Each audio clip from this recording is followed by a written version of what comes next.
Cool.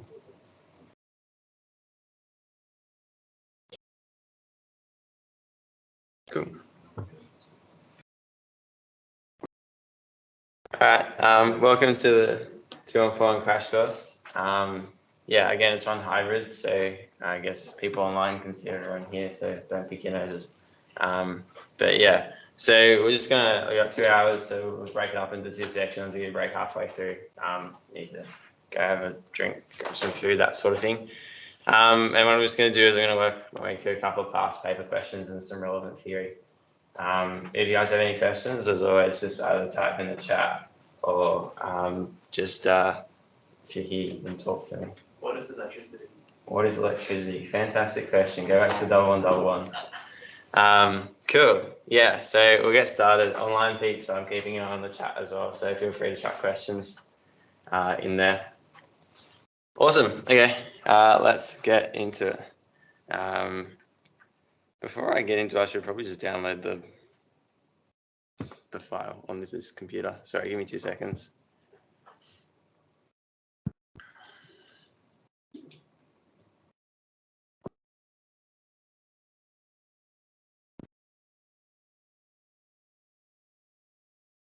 Or what if there's no word on here? That would be fun.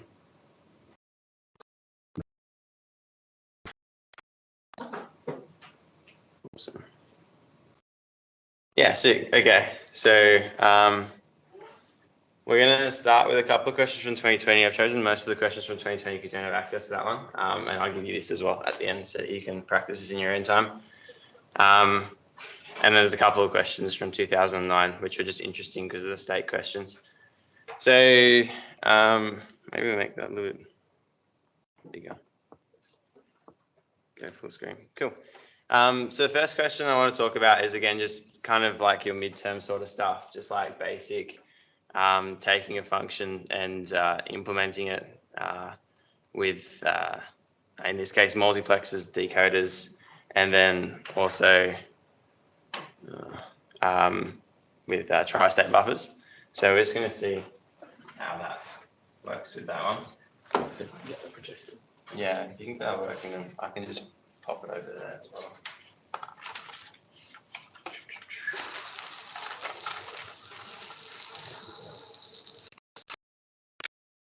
Yeah, I think number 1 is the one over there.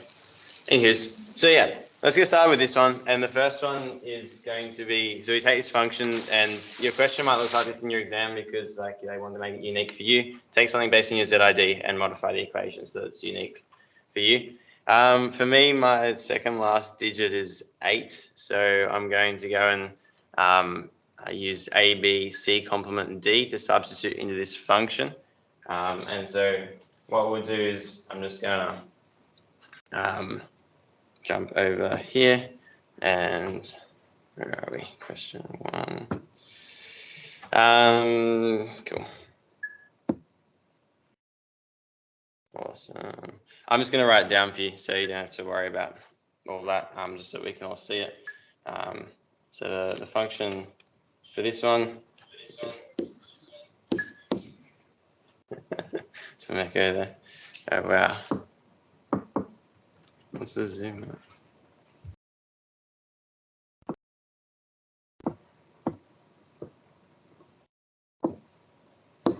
Yeah, okay, that's better.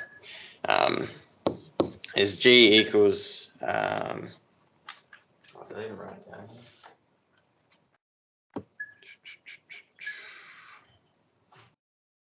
I didn't even write down my own paper. Oh well. Let's just take a, what was it? This one, I think. Don't do it. No. Sorry. I thought that I had written it down somewhere, but clearly not.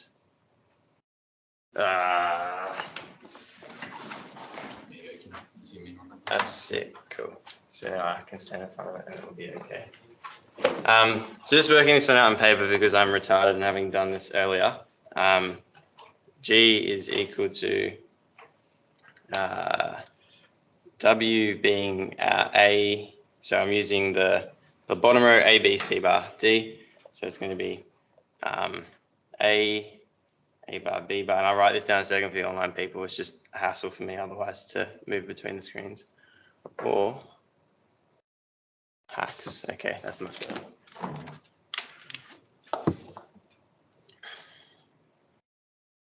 Let's get rid of.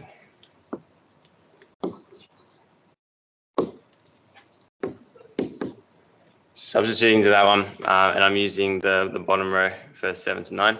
It's going to be A bar, B bar, Z, which is D, plus, no, sorry, that's not right. A bar, C, D, then A bar, B, C bar, D bar, plus A, B, B bar, C, D, plus, and just let me know if there's any things that I'm getting wrong. A, B, C, D bar. I think that should be hopefully correct. Oh, sorry, you guys can't. What I will do.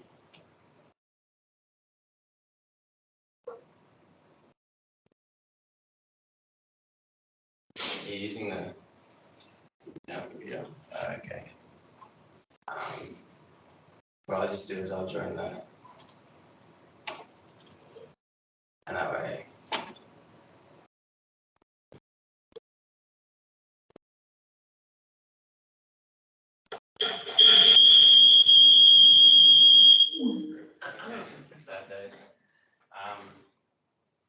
So what I'm trying to do is try and get it on that screen so that I don't block you when I'm writing on the thing. I just mute the volume, that should work, right? Let's try it again. Yay, no crazy stuff. Alright, and we'll go make this full screen. Can you send that file again? In the chat? Yeah. It should be just there. Do you Do guys not have access to it? I guess because we joined after it was sent or something.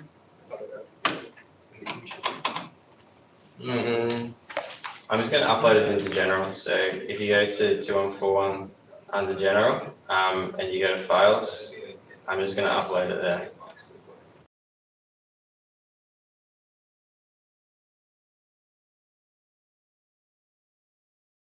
Cool. So it's just uploaded under the general files for 2141.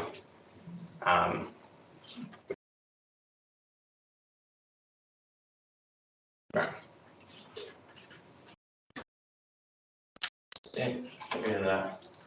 Okay, so anyway, we've got this, and the first question is to implement the circuit using a multiplexer. And so looking at this, we basically just need to fill out this table for A, B, C, and D, because remember our multiplexers, if we're using 4-to-1 multiplexers, we're going to want to break our output up into 4 sections, right? And use one for each. 1, 2, 3, 4, 1, 2, 3, 4. Oh, maybe I'm missing a column. Fantastic. Anyways, yeah, so we're just going to fill out the truth table here. So,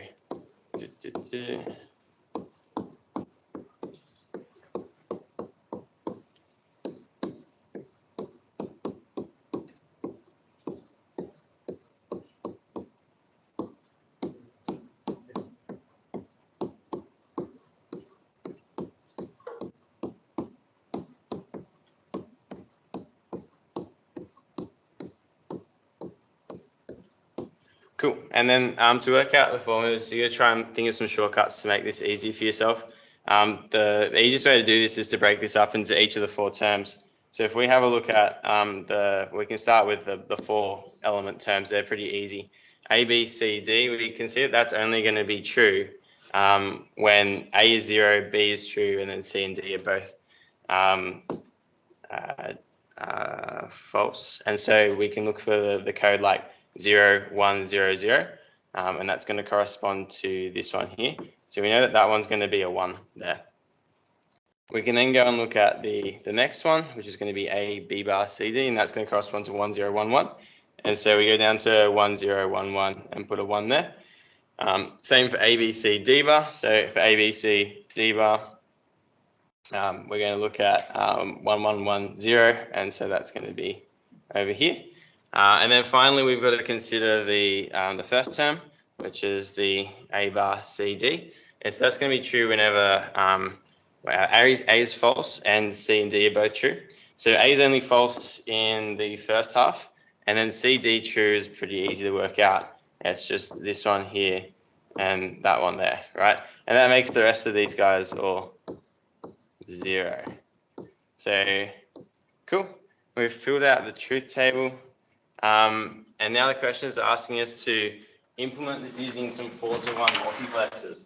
So just remember that with a 4-to-1 multiplexer, or whatever the multiplexer is, if it was a 4-to-1, what we're going to do now is we're going to group it in blocks of 4. If it was a 2-to-1, you group it in blocks of 2 instead. So you group it in blocks like that. And if it was an 8-to-1, you would be looking at the whole like that. So you have just 2 8-to-1 multiplexers. And it's good practice to do it with all of them. But we're just going to do what the question says, which is just using the 4-to-1 multiplexers for A. And so what we're going to do is we're going to break it down into these 4 sections here. And what we're going to do is we're going to come up with Boolean equations for each of these 4 sections. So for the first one, that's nice and easy because it's only 1 when both C and D are both 1. So I should mention one more thing. Because we're being asked to use AB for the select lines on the mux over in the Word document over here, then we're going to, if we use AB for the select lines, we're going to use C and D for like our Boolean function for each one. So for this one, yeah, it's just C ANDed with D is just this one here. So it's only true when C and D are both true. So that one's nice and easy. The second one is a little bit more interesting because it's got 1, 0, 0, 1. And what we can look at is it's actually just like an XNOR, right? So an exclusive OR would be 0, 1, 1, 0. But this one's just like the inverse of that. So it makes it an exclusive NOR. So we can think about that as something like this. Oops, not X, it's going to be C. C D bar plus D C bar. So that's the exclusive NOR. Now you can do a K-map if you get confused for this one, and you can come up with that equation if you need to. Cool. For the third one, again, we see the pattern is 0, 0, 0, 1. So this one's just going to be CD. Nothing too crazy there. And then the very last one is a little bit more interesting. And we can see that this is just going to be CD bar because this is the one here. And it's only 1 when you've got C true and D false.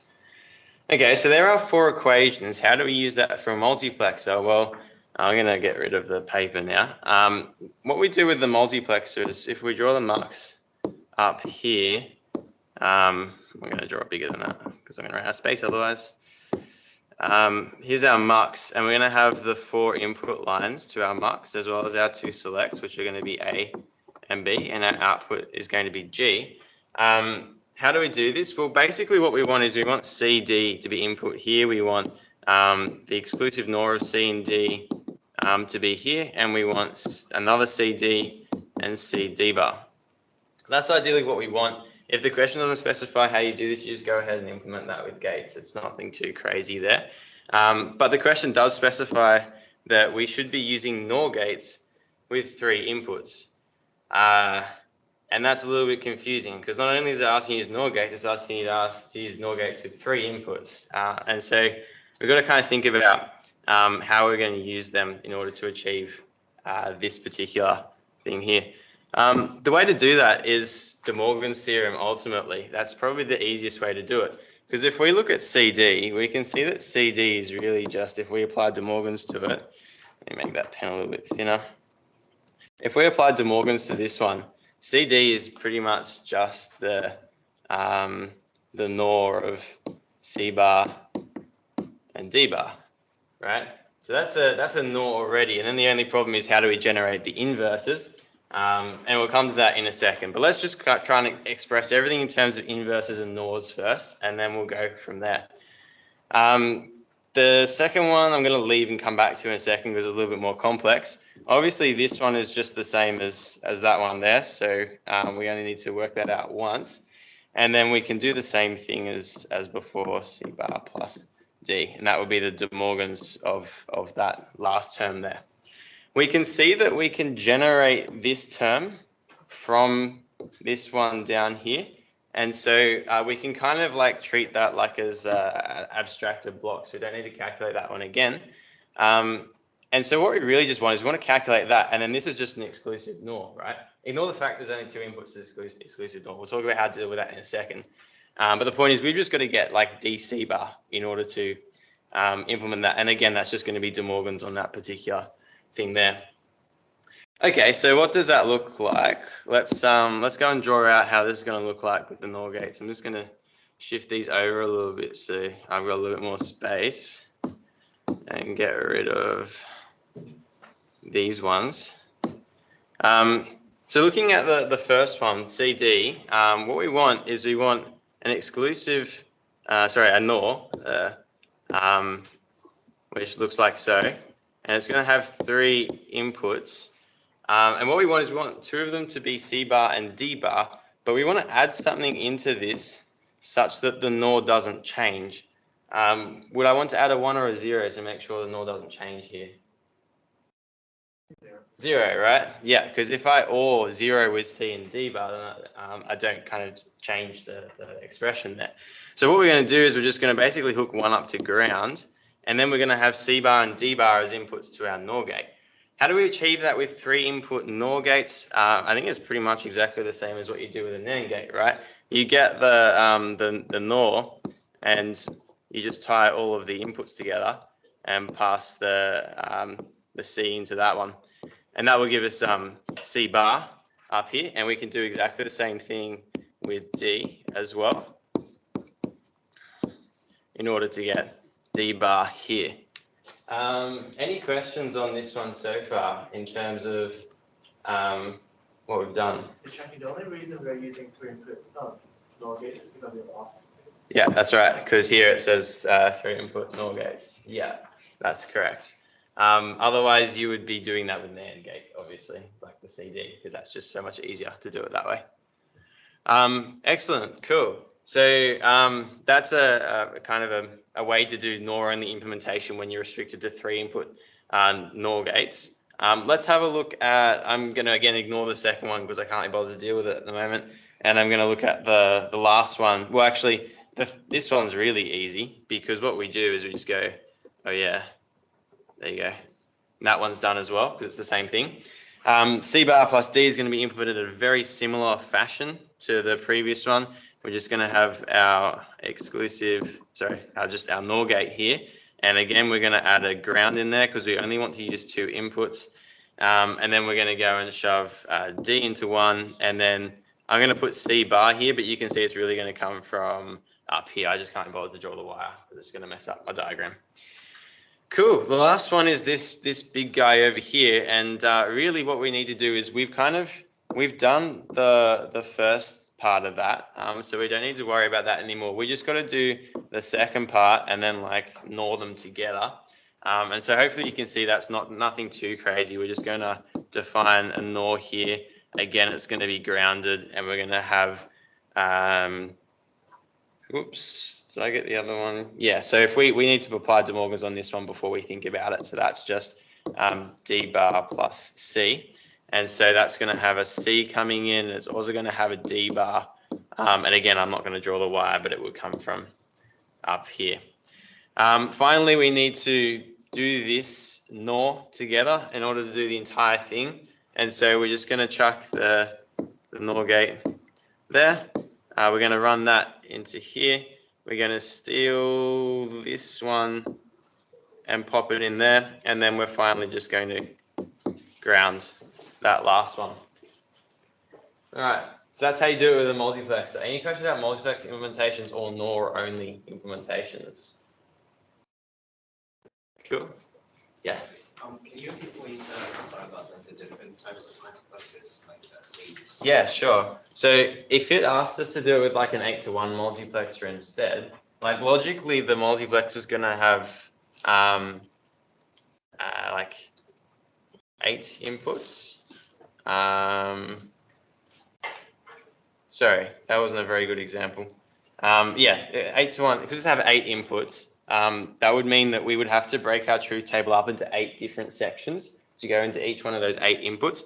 And so what you'd see is you just have these 2 grouped together, these 2 grouped together, those 2, so on and so forth, right? And you do the same thing. You'd apply your same, like what is this? Well, this is just 0. The top one is just 0. The second one is, I could probably write this in red. This one's just going to be D, so on and so forth, right? For all of them. And to go further, if they ask you to do it with instead a 2-to-1 multiplexer, that's only got 2 inputs. So that means that we're going to divide our outputs of the truth table up into 8 sections, like so. And you again try and work out a Boolean function. This is going to be more difficult. You probably have to do a K-map to work out exactly what this pattern is, unless it's like immediately obvious. But yeah, does that kind of make sense? Yeah. Yeah, easy. Cool. I think there's nothing in the chat. Awesome. So that was part 1. That took me a while. Is that supposed to go to the second input? Sorry. The external, is that supposed to go on the second input? Oh, did I get it mixed up? Oh, I did. Yeah, thank you. Yeah. Let's fix that up. Thank you. Haven't had coffee yet this morning. Yeah, good catch. Awesome. So that one is NOR and the implementation. It's worth looking at B, which is the same circuit but using a decoder and a NAND only implementation with 3 gates, just so you can see the opposite of this. And so let's just do the whole thing again, but with NAND gates only and using a 4 to 16 decoder. So what that's going to look like, I should probably copy. Let's undo. That's all right. And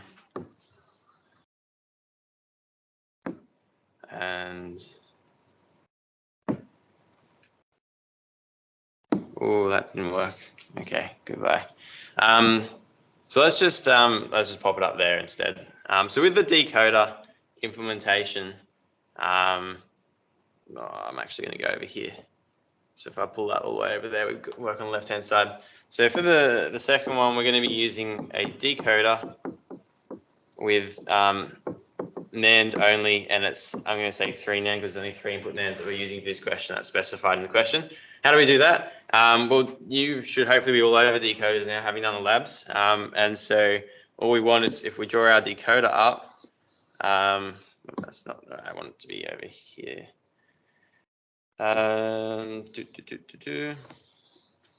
Cool. If we have our 16 outputs, 0, 1, 2, 3, 4, 5, 6, 7, 8, 9, 10, 11, 12. Oops. I'm just going to write down here. So if we have our, let's fix that up.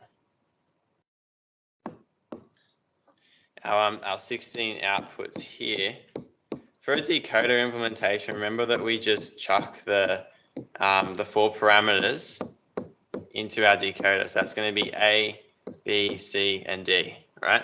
And then we know from the truth table that, like, given a particular combination of A, B, and C, and D, only one of the outputs of the decoder is going to be high, and it corresponds to what A, B, C, D represent. So how do we do this with NAND gates only? Well, like in the lab, like you just like to do like a huge big OR gate, right? And then you get your G as a response there. So I guess the question is, how do we break up the OR gate into a series of NANDs? And the answer is De Morgan's, because we love De Morgan's. And so let's just go and write out the what we want to do. If we label this as what I'm going to do, the outputs that we want to OR, I'm going to circle, and then I'm going to give them a different label.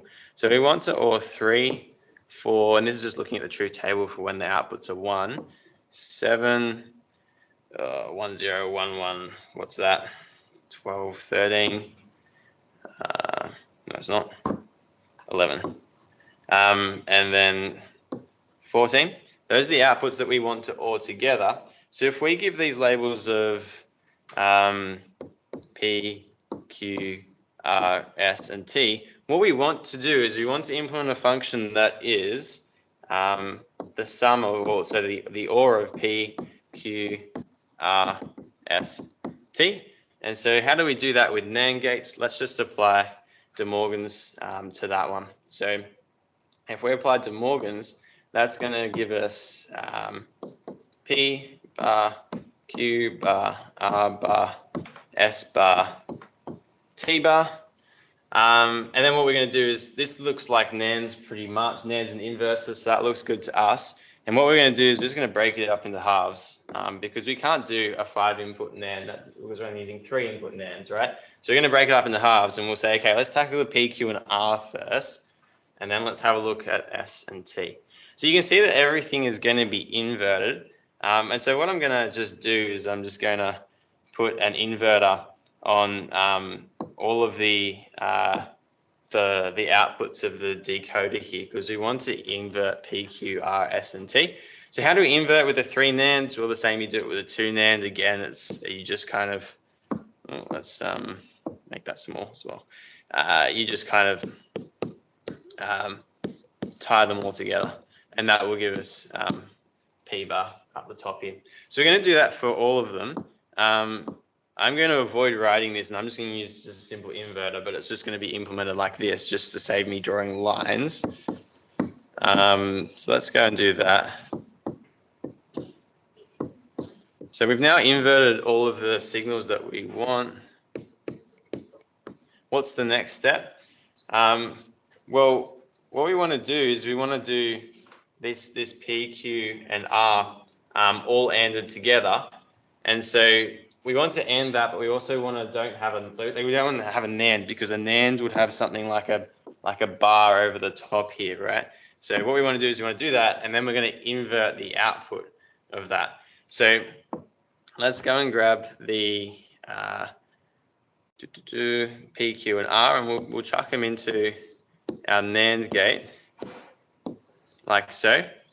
And then we're going to put that through another 3-input NAND gate in order to get rid of the inverter. So at this point here, we have what is represented by that green rectangle there. Any questions about why that is so before I keep going? Cool.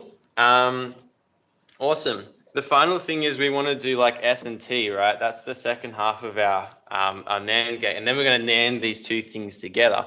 But we can be a little bit tricky here because, like, as you can see, we've only got 2. So we'd have to do something with the third input. For an AND, we just, what will we do? 0 or 1 for an AND in order to 1? Yeah, I think so. Yeah, anyway, but we're not going to do that because we're smarter than that. What we realize is we're going to have to AND it with this guy anyway. So let's just treat this as one term. Ooh, let's get rid of some boxes here. Let's treat that as one term. Let's treat that as a second term. And let's treat that as a third term. And let's just go and put them all into the one NAND gate there. And then we have G. No, because this time I'm doing an actual NAND, so the inverter of the entire thing. Before, because I was like ANDing P, Q, and R bar all together. They didn't have a bar over the top of them, so I needed to invert that output in order to make it like an actual AND. Does that make sense? Cool. Awesome. So yeah, that's how we would do it with decoder and NAND gates. I guess the point is use De Morgan's to express it in terms of ANDs, NANDs, and inverters, because you know you can implement all of those things really easily with NAND gates and then just go ahead and do it. Cool. Any questions? Awesome. Third part of this is implementing it again, and I'm thinking I might just skip it because I think we've had enough of looking at this particular equation. The third part of this is implementing again, but with tri-state buffers. I might move on in the interest of time. But yeah, I'll send you solutions for it anyway, so that you can try this in your own time. Cool. So what's next on the agenda? State stuff. I really like this question because it's really well stepped out in terms of how to approach a state problem. So let's just work through this one together. So I'll just bring up the relevant thingy, Bob. Cool. So let's make that too big. All right. Hopefully everyone can see that. I might just zoom in a little bit more in order to just see that. Can you guys read that? Yep, see. So what does the question ask us to do? It's asking us to look at this state diagram and write the state transition table for the Mealy machine. Why is it a Mealy machine? First off, hopefully you guys are all over this because again, it's in the labs, but because the outputs are a function of the inputs, right? You can see that because of this guy here. Because we have two different outputs for different inputs, that means it's a Mealy machine because the outputs are dependent on the inputs. For a Moore machine, it would look slightly different, and we'll explore what that looks like in a second. Okay, so let's fill out the state table for this one. It's going to be rather arduous, but the first task is just going to be to go and list out all of your present states, which are going to be A, B, C, D, E, F, G, and H. So you list out all your present states, preferably in some nice order, and then you go and list out, basically fill out the rest of the table. And so I'll do a couple of them, and I'm just going to copy them from my solution because otherwise we'll be here forever. But if we look at, for example, state A, for state A, when we look at the next state, we see if we have an input of 0, the next state is B, and if we have an input of 1, the next state is C. So let's just go and fill out our table B, C. And we can see for an input of 0, we have an output of 1. For an input of 1, we have an output of 1. So both of them are going to be 1. And we can just go and put 2 1s in that table there. Looking at B, I'll do one more by hand and I'm just going to copy the rest.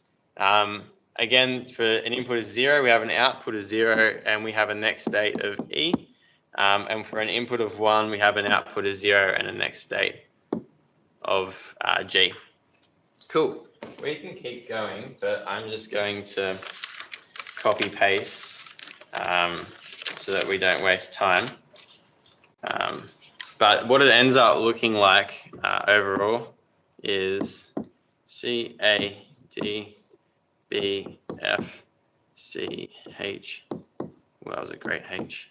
H, D, G, F, F, C. And then the outputs 1, 0. 0, 1, 1, 1, 0, 0, 0, 1, 1, 1. Okay, hopefully that's fairly straightforward based on the labs. So now the question is, now that we've done that, what's the next part of the question? So we've filled out the state transition table. Now we've got to minimize the number of states. So we want to try and optimize the number of states being used. This has got nothing to do with the Boolean interpretation of this. We're just looking at the number of states and trying to reduce the number of states being used. Cool. So how do we do that? We have a construct to help us with that. And what we're going to do is we're going to use this construct, which is called an implication table. I'm just going to move that a little bit closer and make it a little bit bigger. Cool. In order to do this. So with the implication table, what we do is just look at the state diagram or state table, and we go and just fill out this table based on the dependencies. So first thing is going to be to just label everything. So note that the implication table basically has a dimension of 1 less than the number of states. And that just means that we don't cover redundant boxes in our table. D, E, F, G, H. Cool.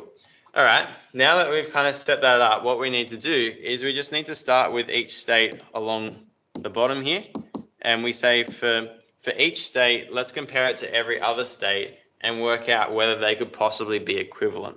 So the first one I want to look at is the top one, A, B, C, 1, 1. And what we're going to do is we're just going to compare it in terms of the outputs to every single one of these ones. And if they don't match, they're definitely not equivalent. So we won't be able to reduce them. So we'll put an X in our implication table. And if they do match, then we're going to look at whether or not the next states match the next states of A. All right, let me get rid of my highlighter shenanigans. So let's go through. So we can see that these two outputs are not the same. Therefore, A and B cannot be simplified or like put put together to form a single state.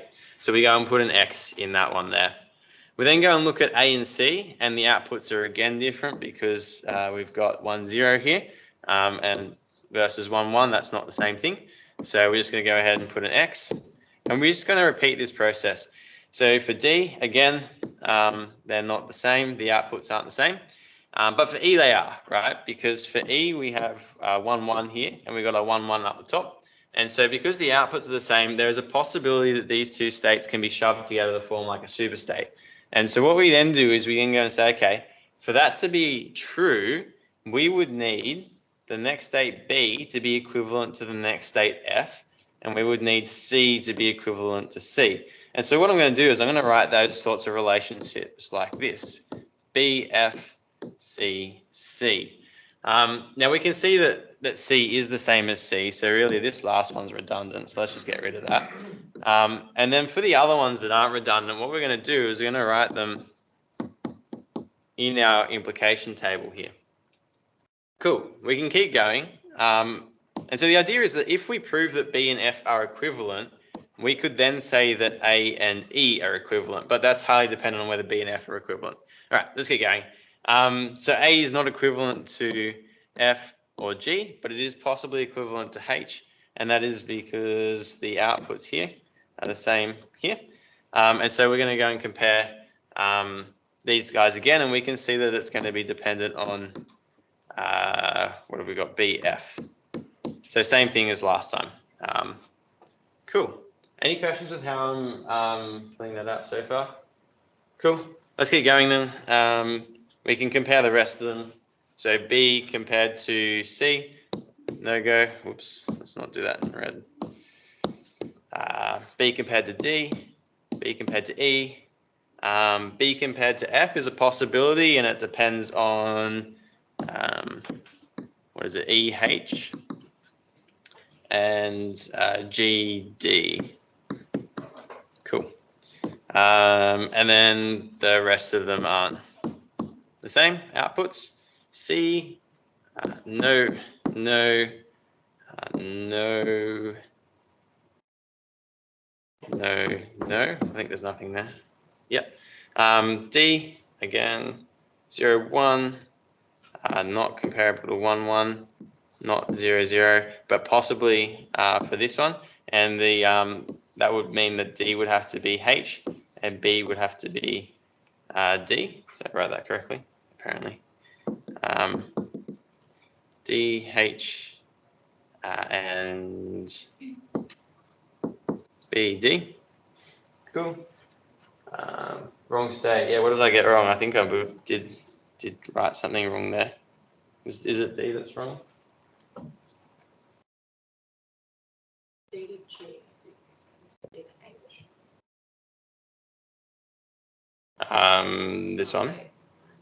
No, I think that's okay. D should be compared to G, not F. D compared to G. Yeah, I think I am comparing D and G here, right? You're doing D paired. D and G. Because these two outputs are the same, right? I think you saw it in the wrong. Yeah, the EH should be. So it should be DG, DF. Down here. Yeah. Oh, I'm just looking at the wrong. Yeah. Damn. Okay. Oops, my bad. I'm just retarded. Cool. Let's try again. These ones are what I want. Thank you for pointing that out. D, G, B, F. Cool. Thank you. Okay. And then we've got D, H, not the same. Cool. E, no, no, possibly. What have we got? Let's do it right this time. F, F, so we don't need to write that. C, C. Oh, because we don't have, because F, F, and C, C are the same thing, what we can say is like that these two states are equivalent. So I'm just going to put a tick in that cross there, in that box there. Cool. Let's finish off the table, and these are just going to be X's. Awesome. So now that we've done that, and we've got this implication table, we can see we've already said that E and H are the same thing. So now what we want to do is we want to go through and reevaluate all of the implications in the rest of the table. So in particular, we're going to see that like this guy here is dependent on EH, but that's now true, as in E and H is the same thing. So what we can do is we can just go and kind of cross that out, sort of thing. So EH are the, I'm just going to rub it out there. Cool. Awesome. What else have we got? So we have AE dependent on BF. Where is BF? BF is dependent on GD. Okay, so that we can't talk about AE first. Where is GD? GD, DG. Okay, so GD is this one. And we can see that like for our GD to be true, we need DG to be true. That's our first one up here. Because they're the same thing, we can just ignore them. So because DG and GD are the same thing, we're just going to get rid of that one. And that leaves us with BF. Now that gives us an interesting state because what it means is that this particular box here depends on BF, which is this one. And that one depends on GD, which was the first one that I highlighted. And so because of this mutual independence, we can say that these two states are equivalent. And so we can just go and put a tick in these ones. So because they imply each other, they can be simplified together. Now that BF is true, we can go and say that, okay, that one is all right as well. And that one, okay, get rid of that as well. Awesome. So that is our completed implication table, all ticks and crosses. And so what can we conclude from the implication table? We can conclude that A is equivalent to E is equivalent to H, and that's because of the ticks in this square and that square respectively. We can also say that B is equivalent to F, and finally we can also say that D is equivalent to G. So now that we've done the state minimization, we're asked to rewrite the table for this one. I don't know, did I?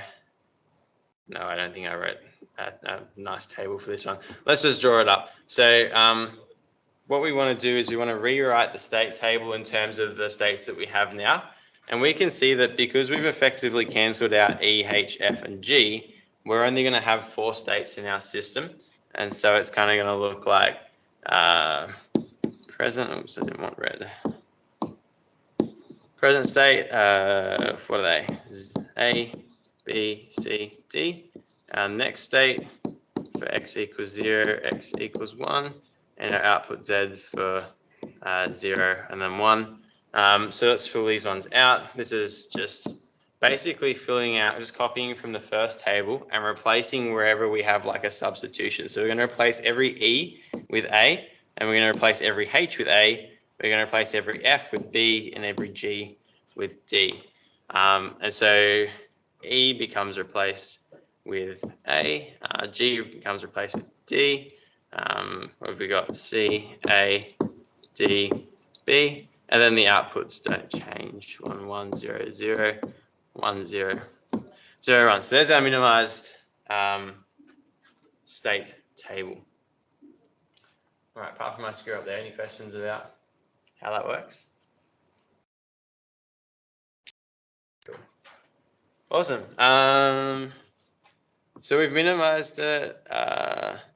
Now the next question is to describe it as a Moore machine. So it's a Mealy machine as we discussed before, but how do we convert it to a Moore machine?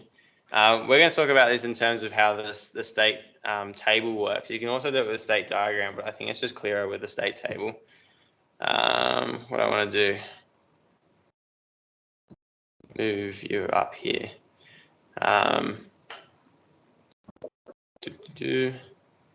Cool. I'm just going to go on top of our state diagram because we don't really need it anymore. Cool. So if we have our table here, this is going to be our representation of the Moore state table. And you can tell that because the output is no longer dependent on the input. So see in the Mealy table, I'll write Mealy on top of this one for clarity and Moore over here. you can see the output is dependent on whether x equals 0 or x equals 1. For this one, it's no longer, and so we want to convert this into something like that. Actually, what I really want to do is I want to grab these and put them over here, because I don't want to compare it to the original state table. I want to compare it to our minimized state table. Okay, so how do we do this?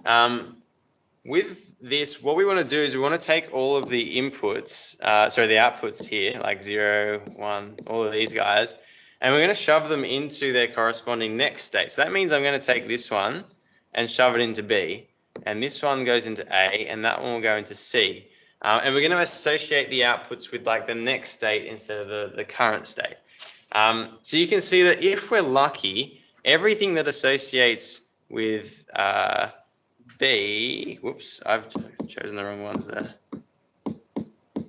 I should put a line there to represent what the state table looks like so I don't get confused.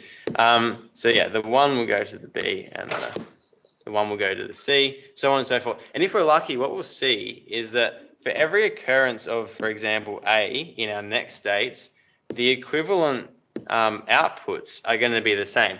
And if they're the same, then all we have to do is just in our more table over here is just go and we're going to keep the next state the same, but we're just going to go and say, okay, we're going to push this 0 into the A so that the output for A is 0. And that's because every single time we have a next state of A, the corresponding output is 0.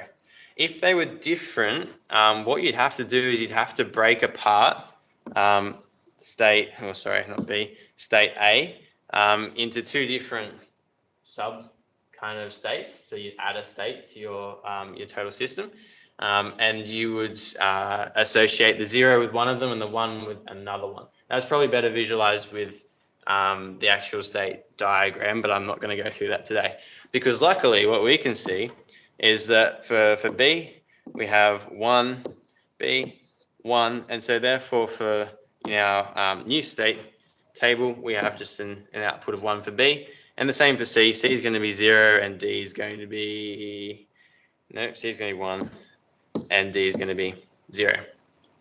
And then we can just copy the next states exactly as they were. Cool. So that's how we would go from the merely implementation to the more implementation in terms of a state table. Any questions about that? Going back the other way, if you were going from the more to the merely, you would just push the outputs back into you just go the opposite way. So that would mean that like you would just create your outputs for x equals 0 and x equals 1. In this case, they're going to be the same, and you just break it out in the reverse manner. What that would mean is if when we're going from your merely to your more, you added states, going from more to merely gives you the opportunity to perform state minimization to get rid of those states. But I mean, I don't think you're really expected to do that in exam unless it asks you to. Okie dokie. So the more machine is to be implemented using D flip-flops and additional logic. How do we go ahead and do this? So how do we implement this with D flip-flops? This is good because it walks you through the steps involved. So the first step is to choose and list binary code assignments for the states. So remember, for each state, I'm just going to grab this and move it a little bit over here. So looking at this more diagram, for each state, we have to hold our state using flip-flops, right? And so what we do is we look at the number of states we have and try to determine how many flip-flops we need. Because there's only 4 states, I only need 2 flip-flops, because what we do is we take log 2 of the number of states in order to work out, and we take the ceiling of that in order to work out how many states, how many flip-flops we need. Because you can see if we have 2 flip-flops, like flip-flop 0 and flip-flop 1, the different combinations of these are 0, 0, 0, 1, 1, 0, 1, 1. And so we can see that these are going to correspond nicely to state A, B, C, and D. So that's what we're going to do, is we're just going to go ahead and write down some states for these ones. So we're going to assign 0, 0 to A, 0, 1 to B, 1, 0 to C, and 1, 1 to D. And what that means then is that we're only going to need 2 flip-flops to do it. So you do it with 3, it's just going to be redundant, right? The third one's going to be a waste of space, and you probably lose a mark in the exam. So make sure you're using the minimum number of flip-flops that you need to. Cool beans. So now that we've decided on a binary code assignment, the question asks us to derive the flip-flop and output equations. So for a D flip-flop, this is kind of nice and easy because the state of our like the D flip-flop's just easy to work with in that if we say Q of T plus 1 is just equal to whatever the input D is. With T flip-flops and with JK flip-flops, that's not the case, but you'll have had lots of practice with that in the assignment, I think, at least for JK flip-flops anyways. So to implement this one with D flip-flops, all we just do is we look at the current, so this is going to be, let's label this one D1 and D0 for the 2 flip-flops. And what we do is we just have the next state dependent on the present state and the current input.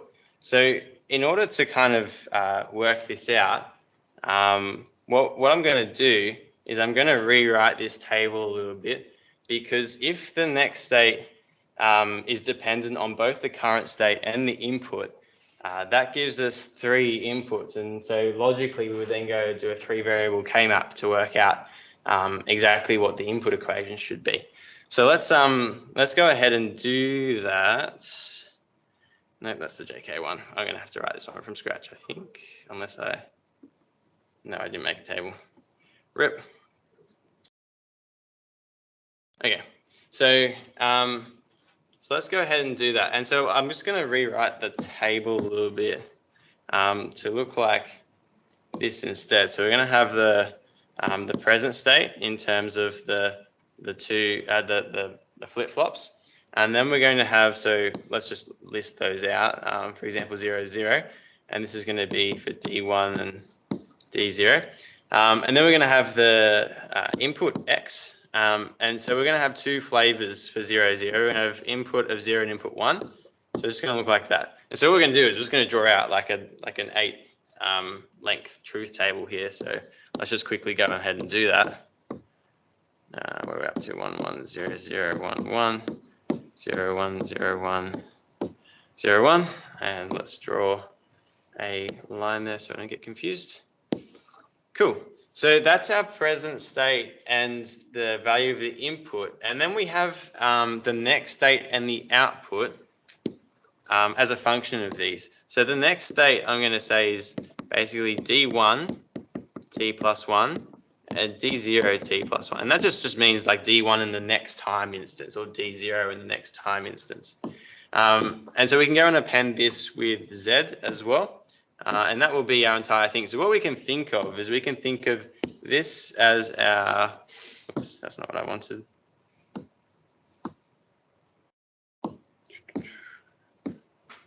Think of this as our inputs and the rest as our outputs. And then it's just a matter of working out K-maps, right? Well, we should fill out the table first and then we'll have to work out K-maps.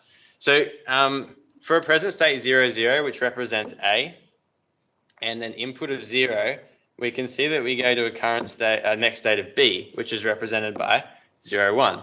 And so over here, we just go and pop 0, 1 in here. And we can also see that we have an output of 0 for this one. So we can go and enumerate the rest of the table. To do one more example, when we go with x equals 1, so we're looking at this case here, starting from state A when x equals 1, our next state is C. And so what we're going to do is we're going to write C here, which is 1, 0. And again, there's going to be an output of 0. So we can go through and just speed run this and just put everything in. Tell me if I make a mistake, but I think it should be hopefully a little bit more straightforward than the last one. Cool. And then the output's 1, 1, 1, 1, 0, 0. Cool. So we've got our truth table or state table filled out for the flip-flops. And now what we just got to do is got to do K-maps, right? So we just go and look at this, you know, one column at a time, and we say, okay, how do we do a K-map with these things? Well, that's simple. We can draw up a K-map. Let's just move that out of the way over to here. So to draw up a K-map for D1 T plus 1, it's going to look something like this. So we call this D1 T plus 1, and then we're going to have D1 here, D0, and then we're going to have Z as well. So they're the three inputs to, sorry, not Z, X. They're the three inputs to our truth table, K-map. And so we're going to go and fill that out. So that's going to be, just to quickly label this one, that's D1, D0, X. And let's go and fill it out. So that'd be 0101. Remember, use grey code to fill this out. And then 1010.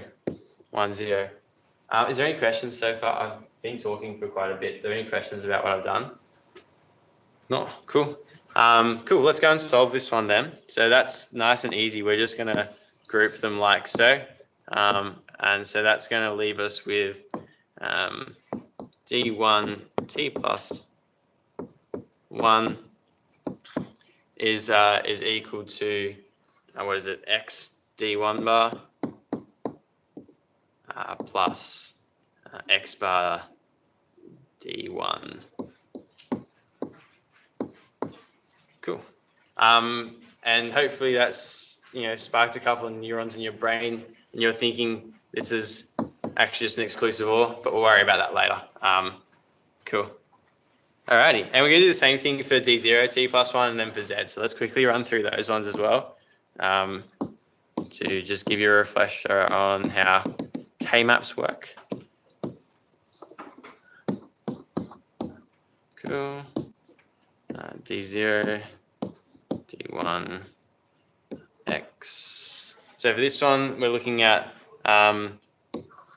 this column now.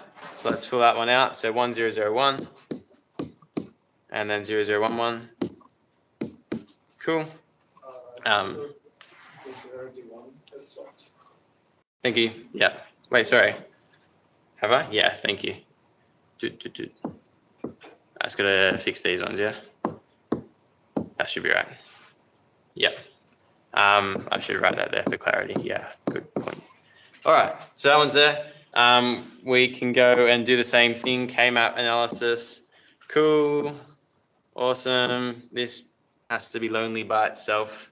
And so we can say D0, T plus 1 is equal to X D0 plus D1 D0 plus X bar D1 bar D0 bar. Cool. And then we've got one final one to do, which is going to be Z. So I'm running out of space, but that's okay. Cool. So let's go and do Z. So D1 D0 X.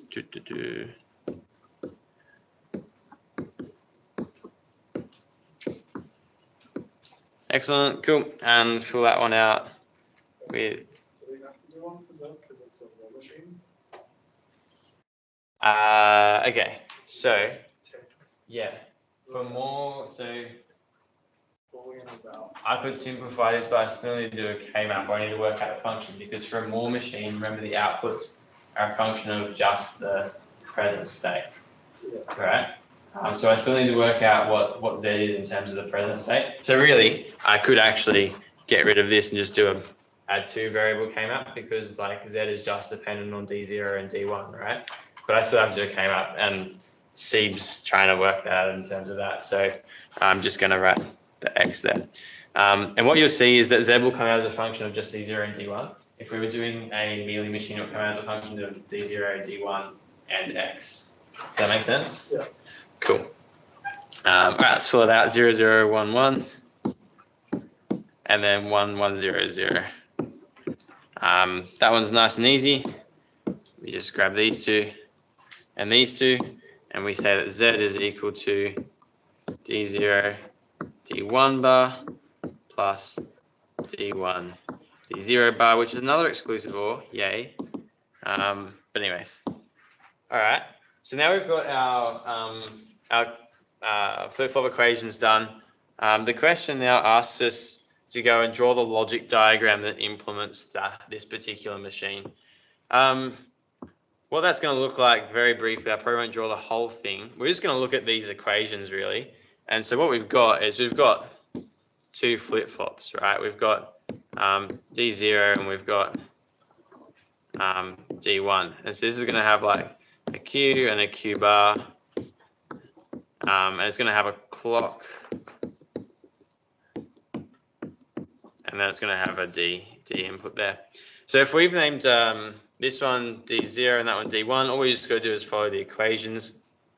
D1 was nice and easy. We just worked out that it was a exclusive OR, which is written like that, of X and D1. So we're going to have, where's D1? Which is just this guy here, like the Q, the output corresponding to this D flip-flop, and then also X in here. This one's slightly more complicated, I think. We have to do an OR, and then that consists of 3 AND gates. Well, I'm going to simplify that and say that just look at this and implicitly go De Morgan's on that one. So that really becomes X plus D1 plus D0. Just saves me having to invert everything. So we can do a NOR here as well. Cool. And that's going to have X. And then it's going to have D1 and D0. I'm just going to label them there to keep it nice and simple.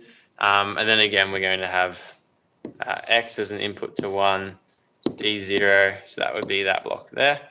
And then we've also got D1 and D0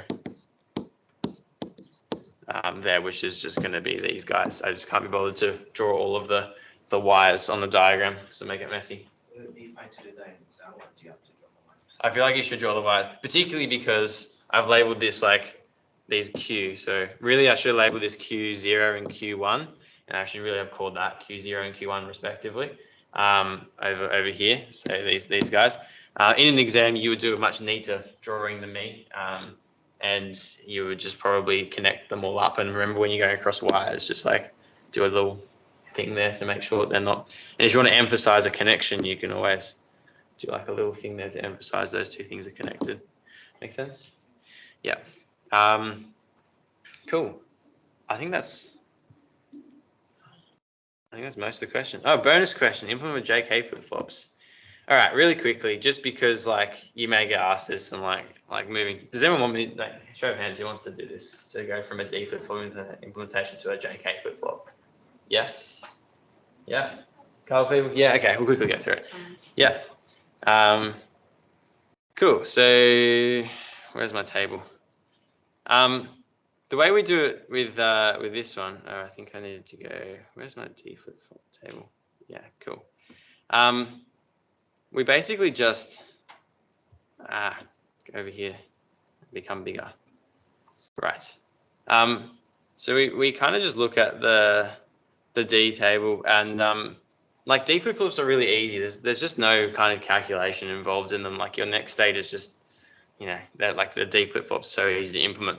How do you do it with a JK flip-flop instead? Well, you do the same thing. So you list out all of your present states, inputs, and next states in exactly the same way in these guys, and your outputs as well. And then what you have to do is you got to work out what your two JK flip-flops. This is like, Q0, and this is like, other way, 1 and 0.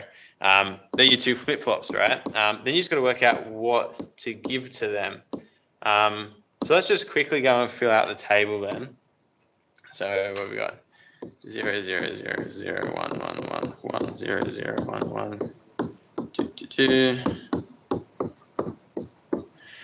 what are the next one? 0, 1, 0, 1. 1, 0, 1, 0. 0, 0, 1, 0, 0, 1, 1. 0, 0, 1, 1, 1, 1, 0, 0. Okay, so I just copied that all from the state table here. And the other question is, how do we work out what these guys are? And for that, we would probably use something called an excitation table, because an excitation table basically tells you, based on what your current state is and what you want your next state to be, what the inputs J and K should be. And so for a JK flip-flop, the excitation table, which is in your lecture notes, but I'll write it out here, is going to be for a particular QT and a QT plus 1. We're going to have J and K like this. So it's going to be like a truth table sort of thing going on here. And so we can have 4 possible combinations of current state and next state. 0, 0, 1, 1, 0, 1, 0, 1. And so for each of these combinations, what would we want J and K to be? So you can have a look at like the characteristic equation for a JK flip-flop, and you can derive these yourselves. I'm just going to write down what the result is. And in an exam, you can just write this table down as well. It just looks like this. So it means that if we want to go from state, a current state of 0 to a next state of 0, our J has to be 0 and our K has to be X, which is the don't care. And so all we do is when we are figuring out what these guys are in here, is we just match them, right? If I have a current state of 0 and a next state of 0, all I do is I go and put 0x in here for J and K1. And I can just keep going, right? 0 here, 1 here. That corresponds to this row of our table. And so therefore, that's going to be 1x for these guys. And you can keep going and fill out the entire table here. So let's just do one more row and then I'll leave it for you guys to figure out. So 0 to 1 is going to be, again, 1x. And then 0 to 0 is going to be 0x, and so on and so forth. Does that strategy make sense to everyone? Does anyone have any questions about how that works? You do exactly the same thing for a T flip-flop. It's just a little bit simpler because your T flip-flop only has one input, right? So you don't have to work out J and K, you just work out T. And there's a similar excitation table for the T flip-flop, which I'll just quickly write it out because it's not super crazy. QT plus 1, T. Again, 0, 0, 0, 1, 1, 0, 1, 1, and that leaves us with 0, 1, 1, 0. Why does that make sense? Because remember, T is a toggle flip-flop, and so when we toggle, like when T is 1, we're going to get a toggle, right? 0 to 1 or 1 to 0, and when T is 0, we don't get a toggle. So hopefully that kind of makes a bit of logical sense. I'll finish this off before I give you these things, but I won't do it now. We're way overdue for break. Have 5 minutes, go have a drink or a walk or something, and then I will come back for the second half, where we will go through, what we're going to go through, some Verilog stuff, binary arithmetic, and then if there's time, some CMOS stuff as well. Cool. Oh, if you have any questions, just feel free to ask now.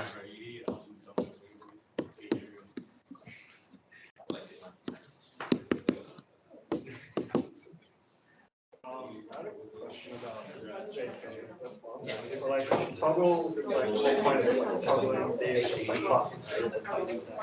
Like why is there JK? Why is there JK? That's an excellent question. I have no idea. It's just JK is like it's almost like an exclusive OR, but it's like more like it was just a bit. I can't remember exactly what the equation is off the top of my head. I don't know. My answer is I have no idea when you use it. JK just toggle it. Because I remember looking at my slides and like apparently JK flip-flops make like Why did you notice schematic? Yeah, I can do the photo on schematic. also looks like an SR lab at D lab, so maybe that's the best. Mine is lazy. All 0 in one column. Yeah. And so it's like, obviously, I don't know. Good to know, yeah. I've done it. They're very long. Like, I would only need to know K-maps if you're like one of the 10 people So Kai, yes, I'll upload, like, they get exported as a PNG, so I'll share that all with you, probably later this evening. Once I just kind of tidy up the whiteboard a little bit and finish off the questions and then finish. But yeah, online people, if you have any questions, feel free to post in the chat. I'm just chilling here.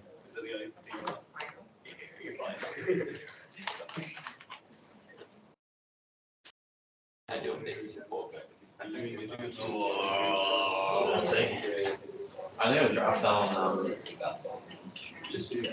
I'll talk to you later. It's recorded. Fair enough. Is that what you do? Yeah. Is that next to me?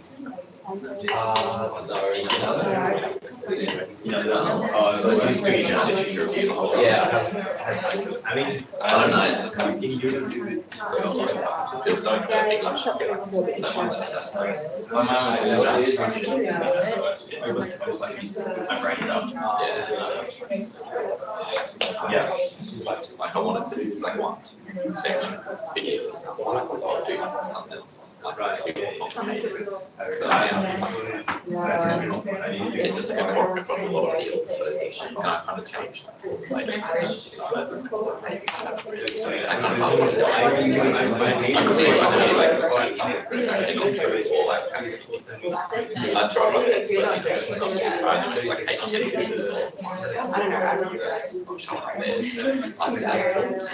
I just need to backtrack.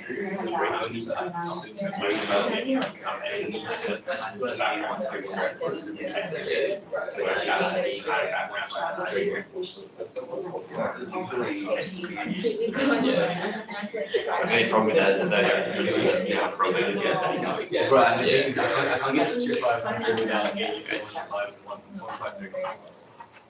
so I would have been so I'm pretty sure yeah,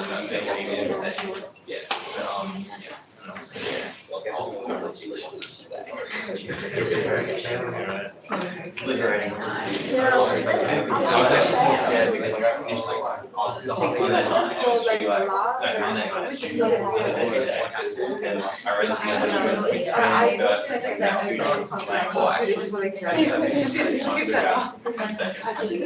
and I think you're fine. Yeah. I submitted on Trinity.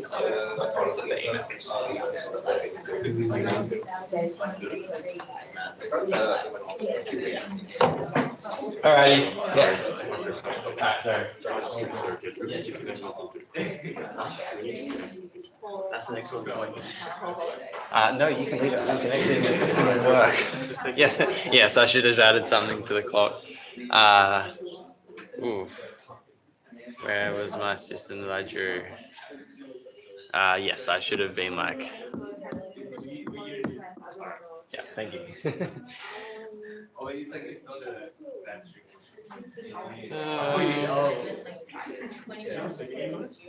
Yeah. The concept I do not know how to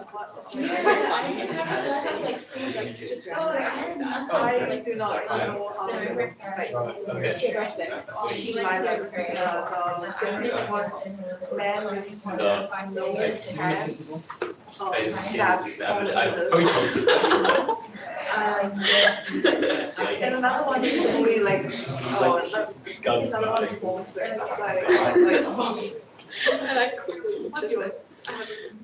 Alright. We're stuck into the second half. We might go a little bit over time, but feel free to just leave if you got places to be. It's all recorded, obviously, but feel free to stay and ask questions and stuff as well. The third one I want to talk about is just very briefly Verilog, because I know you're all very good at Verilog, having just done the lab exam. Yeah, you all loved the lab exam, didn't you?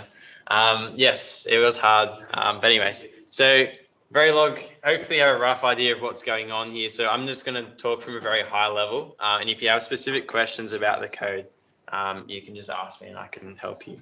But otherwise, I'm just going to kind of just verbally answer these questions because they're just like wordy answers. So the first question is, what type of sequential circuit is described by the above Verilog HDL code? And so it's asking us whether this is mealy or more. And because we can see that the next state, oh, what? I can draw on this? This is amazing. So, wow. Okay, how do I undo? Anyways, whatever. Intriguing. I can't control Z, but that's okay. We'll work it out. Yeah, because we can see that our next state is like it's dependent on sorry, we shouldn't be talking about state. I should be talking about the outputs because our output Z here is basically dependent on the input because you can see there's a condition here. All right, that's probably a good question. What does this mean? What's the question mark mean when we have it like sort of like this? Do you have a name for something when we have the question mark in it? Like that? What does it do? It's like an if. Sorry? It's like an if. It's like an if, it's kind of. People do 2521 should know this. Jay's not looking at me. Okay. What's this called? Ternary, yeah, cool. And that's because like given this condition, the whole right-hand side gets evaluated to either the true condition, which is this guy here, or the false condition, which is that one there. And so really this is like a very condensed if-else statement, right? And so what we can see is that the value of Z based on the current state is dependent upon the current input. And because of that, we can say it's a Mealy machine, right? So just because that's happening like that. Any questions about ternary operators or that sort of vibe? It's just something you got to memorize, have it written down somewhere. Cool. So it's a Mealy machine. Awesome. What type of modeling is described by the above Verilog HDL code? Well, it's definitely not structural because I can't see any gates or assigns. And so assigns are used for data flow modeling, so it's not data flow modeling either. So that means that's behavioral. We can see it's behavioral because we're not describing how this looks in terms of gates or like structure, right? We're just defining what it looks like based on its behavior, i.e. if the current state is this, do that. And that's very high level. And there's pros and cons to that, which I won't discuss now. But yeah, so this one is going to be behavioral. You can even write off the page. Oh, you can't. Oh, no. Okay, anyway, behavioral. So derive a state table and state diagram. I really can't be bothered because it's like exactly what we just did, and I'm not going to do it twice. But you would do exactly the same thing, right? You have current state. This one will tell you your next state. And this one will tell you your output Z, and you just fill out the state, probably a state table first, then draw a state diagram from that. We know it's a Mealy model, so we should know that in our state diagram, we're going to have basically arrows with numbers on them representing the input and output, very similar to the diagram that we had in the previous question. And you just go from there. Yeah, I'm not going to do it because it's just repeating the same stuff. So with an initial state of A, find the sequence of the output. Okay, so this is important because this is similar to your lab 5, I think, lab 6. There's a particular order in which you need to do this, otherwise you'll get the wrong output. And I'm sure that probably a lot of you got the wrong output because you did the wrong order in the lab. The order for this one is to, firstly, you want to give your input. So you want to input, in this case, it's X. So we're going to input X. The second thing you want to do is you want to read your output. So we're going to read Z. And the third thing we're going to do is we're going to cycle the clock. The reason I say cycle is basically just like give an edge of the clock. So what are we sensing in this particular? In this case, it's a pos edge. Oh my goodness, why is the CK not moving? Okay. So because we're looking at the pos edge of the clock, we would need to give a positive edge of the clock. And that's just our sequence here, right? It's telling us what the initial state is. So we start from A and we just repeat this, right? Input X for like an X0 pair, for example, 0, 1. Read Z and then toggle the clock and see what the next state is and keep going from there. So hopefully that's reasonably straightforward. Any questions about either the Verilog or getting output from a Mealy machine? Oh, cool. Someone's put in the chat case. Tom, did you want me to go over case, or was that just an answer to something previously?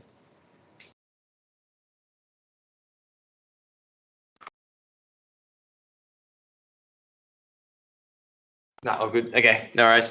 Awesome. So the last part of this is suppose that we did do this. How would it look like with D flip-flops? Well, that's exactly the same as the previous question. We would just go through and we would, from probably our state table from part C, we go through and we would generate the input equations for the D flip-flops and go and write them down in terms of and, ors, and nots. So it's fairly straightforward. I'm not going to go through it again because I've already done one example of that. But yeah, any questions about Verilog? I think for the exam, if they're mean, they'll ask you to write some Verilog. If they're not mean, they'll just ask you to interpret something like this. And there's common questions, which is like, what does this Verilog actually do? And if we have some time at the end, we might have a look at one of those questions, but it's in the 2021 paper, I think, if you want to have a look at it. And it's just basically just kind of trying to understand what the Verilog's doing. Okay, if there's no questions, cool. Let's just have a look at some bit stuff. So we're going to look at addition, subtraction, and the condition flags associated with those ones. So this particular question looks at R1 and R0, sorry, R1 and R2 with these particular hexadecimal values. What does it say? The 6th digit and the 7th digit. Well, luckily they're the same for me. They're both 8, so we're going to do that. And we're going to do binary addition, binary subtraction, and then for both of those operations, we're going to determine the 4 status flags. So let's start with addition, because that's nice and easy. So I've got the hexadecimal numbers up here. Let's just rewrite them with my ZID numbers inserted. So that's actually going to be 0x 88A1 and 0x D895. And so what we want to do is we want to do addition of these things. Now, if you're really gnarly, you can chuck that into your calculator in hexadecimal mode and press equals and write the result down, and that'll give you the result, but it won't let you calculate the status flags. So it's probably just best to do this one by hand, and you'll get marks for working then as well. So let's just write this out as a 16-bit binary number. So remember that each kind of character here is represents 4 bits. As a hexadecimal number, it represents 4 binary bits. So we're just going to do a conversion straight up. When I do this, I like to group them in groups of 4 so that they correspond to one hexadecimal character. And what that does is it just means that you get your alignment correct when you're doing the addition, and it helps break it up into segments. So let's go 1000, 1000. What's A? 1010. And 1 is 0001. So that's going to be R1, and we're going to add R2 to it. So let's go and write out that. D is going to be 1101, I'm pretty sure. 1000, 1001, and then 0101. And what we want to do is we want to do the binary addition of these two mofos. And so what we do is just like, primary school addition.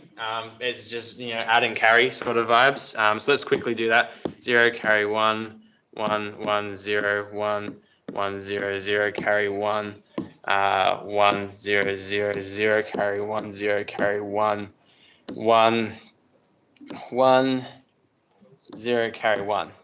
Okay, it's really important that you keep track of the carries because we're going to look at them in a second when we look at the condition flags.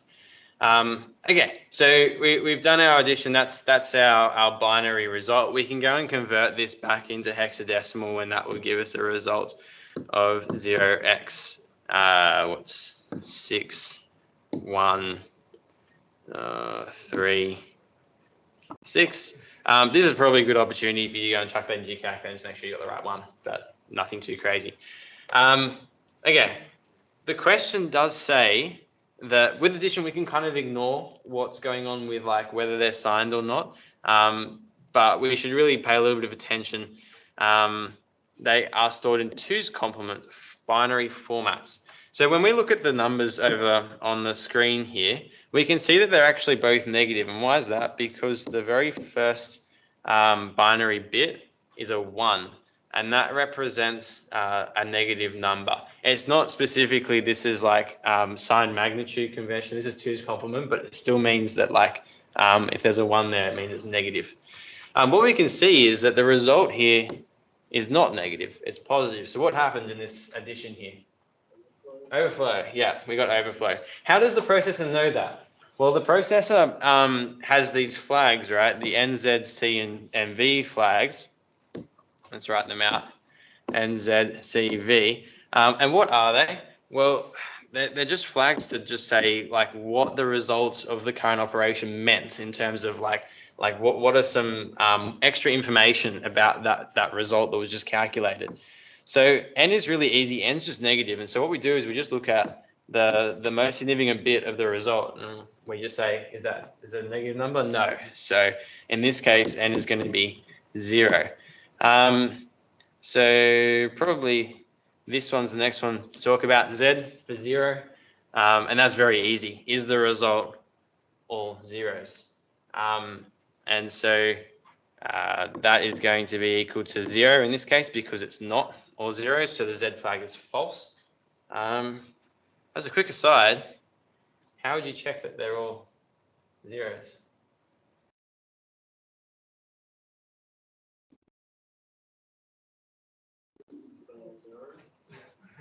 How would you do that in logic though?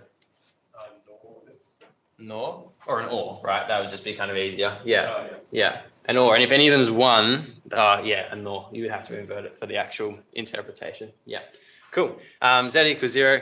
What are the 2 left? We've got C. C is carry out, and so it's talking about that guy up here, that little 1 there. That's why it's important to have your carries out there.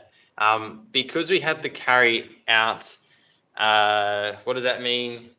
It just means that the addition had something funky going on with it. I don't really know exactly how to interpret C, but you just need to know for the exam that you look at the carry out bit, which is the result of the very last binary addition on those 2 last bits.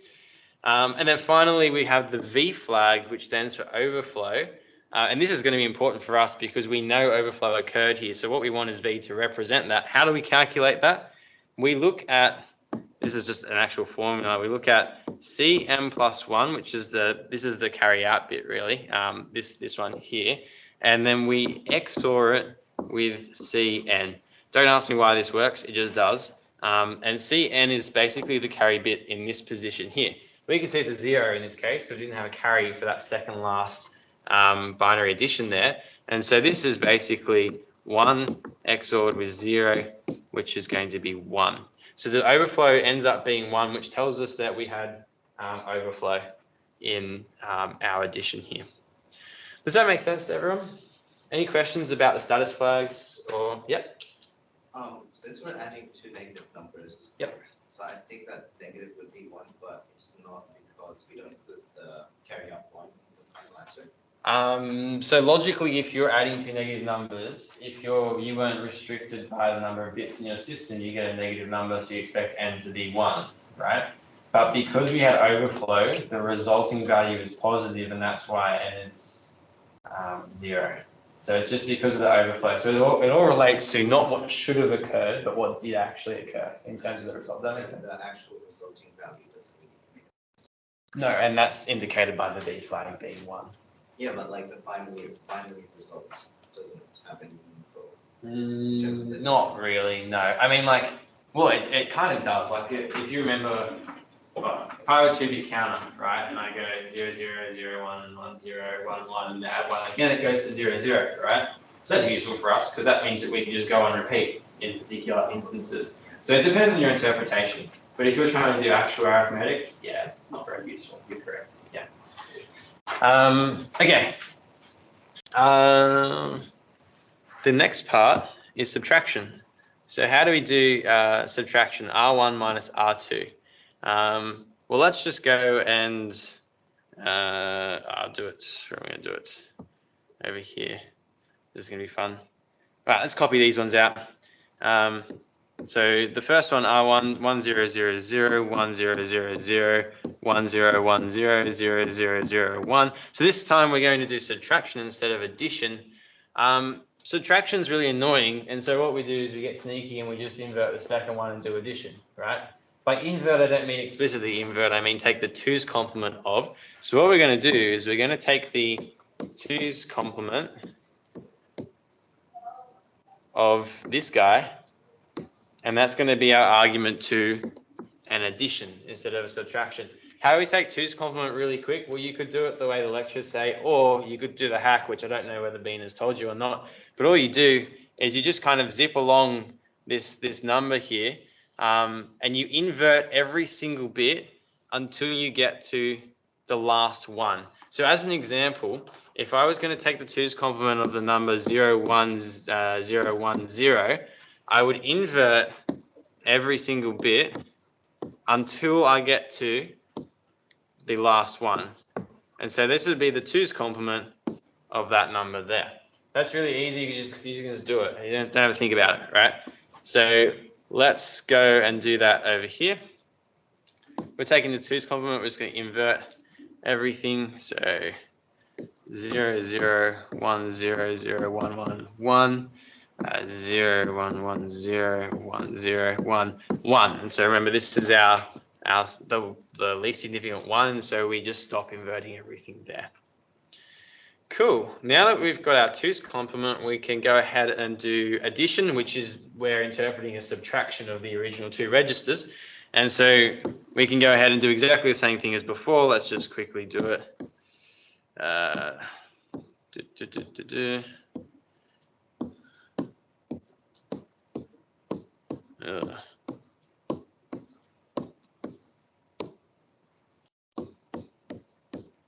Awesome.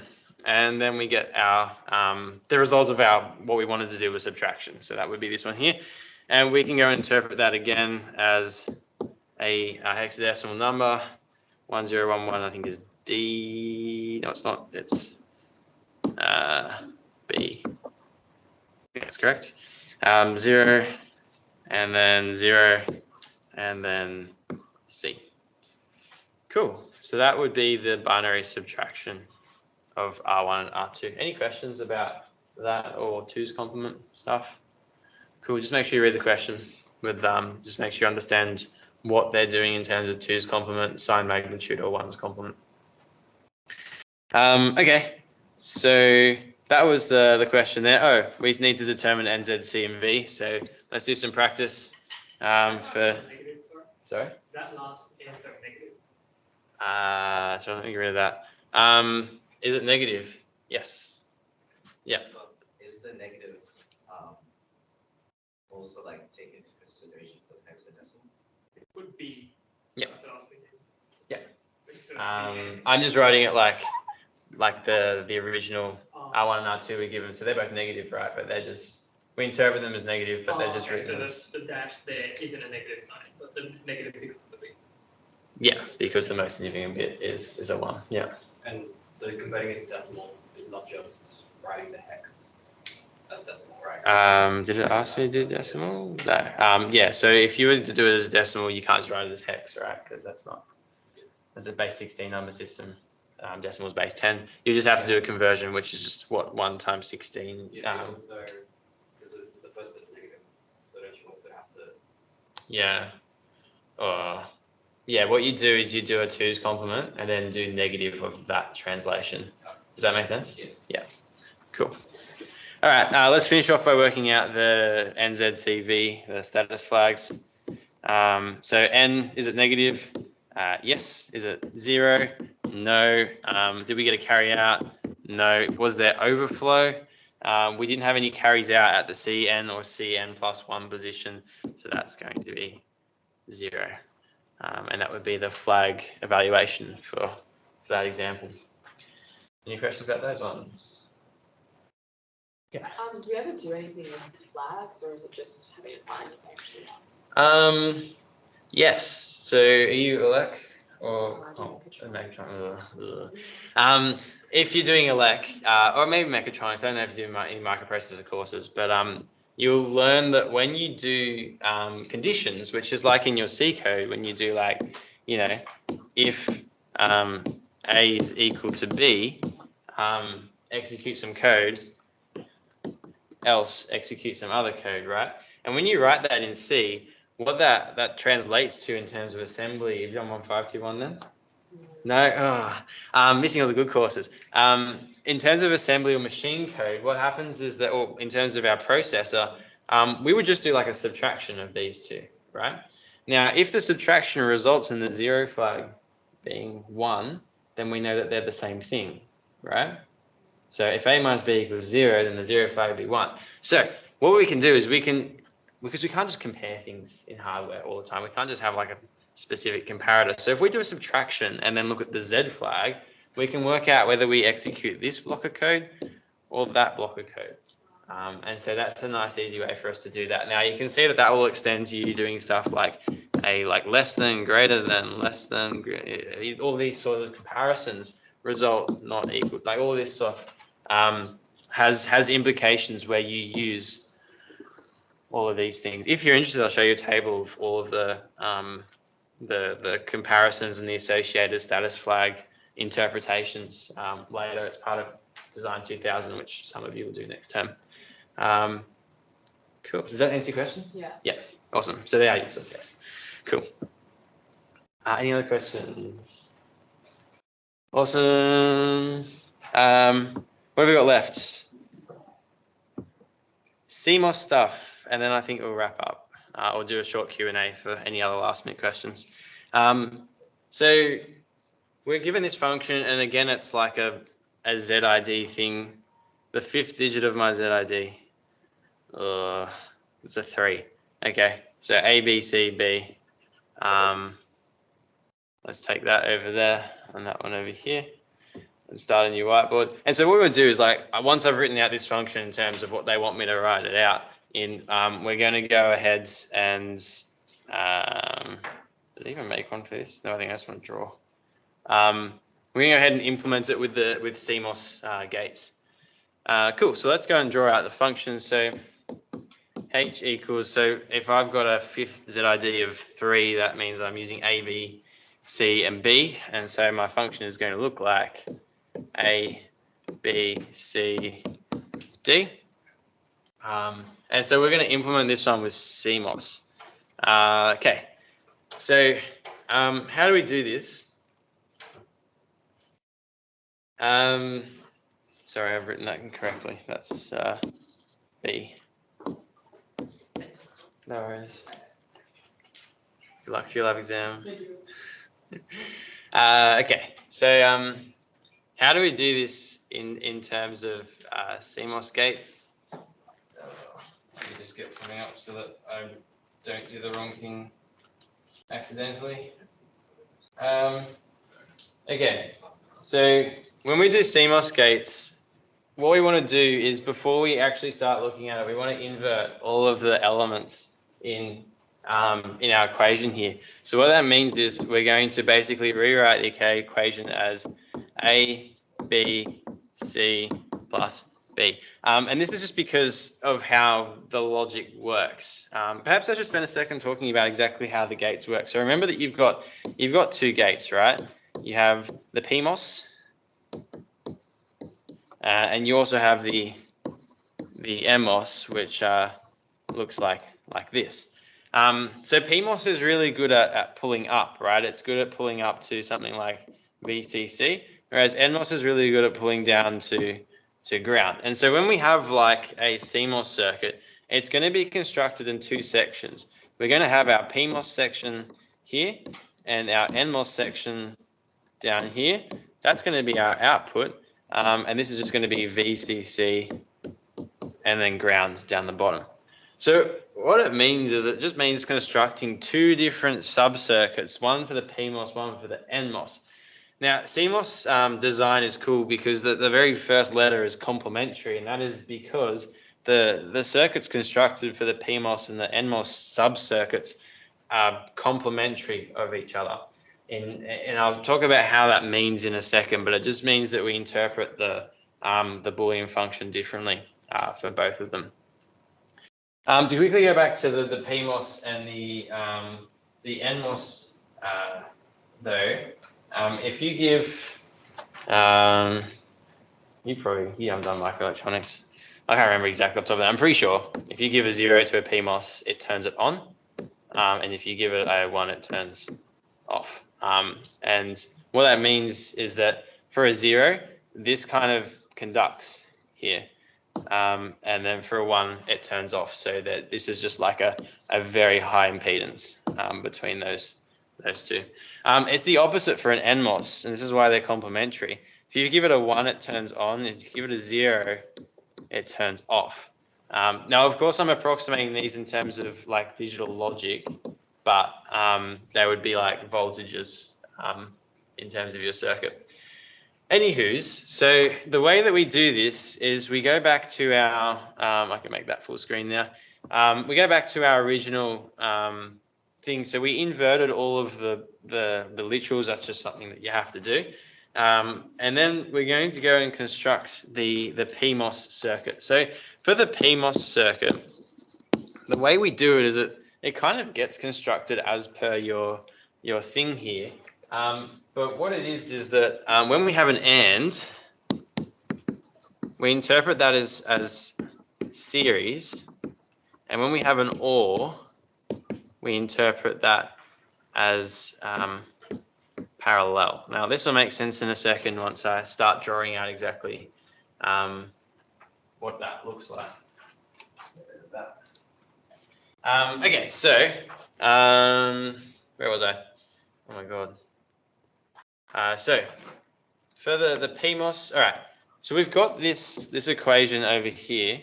I should use a different color, spice things up. What we're going to do is, before we do anything, we're just going to do some simplification because, I mean, I don't really like this guy here. He looks a little bit annoying to me. So it makes kind of sense to me that we should try and do some simplification using our favorite theorem, De Morgan's. And so what we're going to do is we're just going to basically break that apart using De Morgan's. So that's going to look like this, A, B, C, and then that's going to be plus B bar. And then we can do De Morgan's again on this guy and be like, okay, this is A plus B, C plus B bar. That's much nicer because, well, we got no negatives, right? Like there was heaps of complements in this original one up here, but we've got rid of most of them. Now the complements, whilst not hard, are something that you probably just need to consider. With a complement, what you go and do is you, for example, in our final equation here, we have the only complement we have is B, and so when we get B, we're just going to do this separately to our entire circuit. When you do an inversion, it's very simple. If I have B here, all I just do is I go and something like that.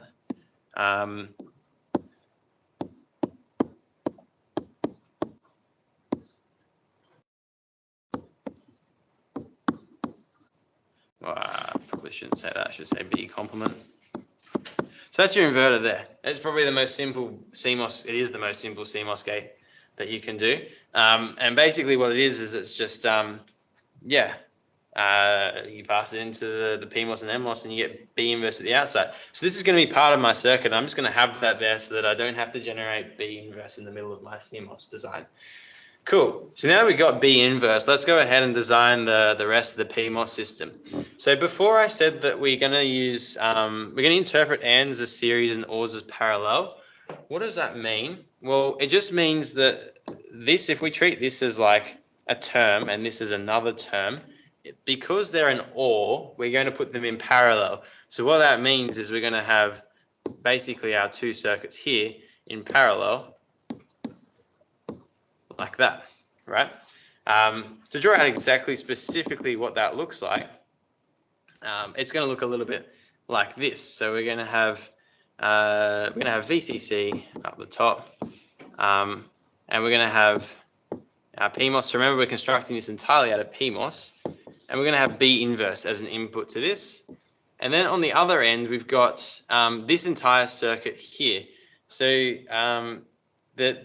this first half of the circuit is interesting because it consists of an AND and an OR.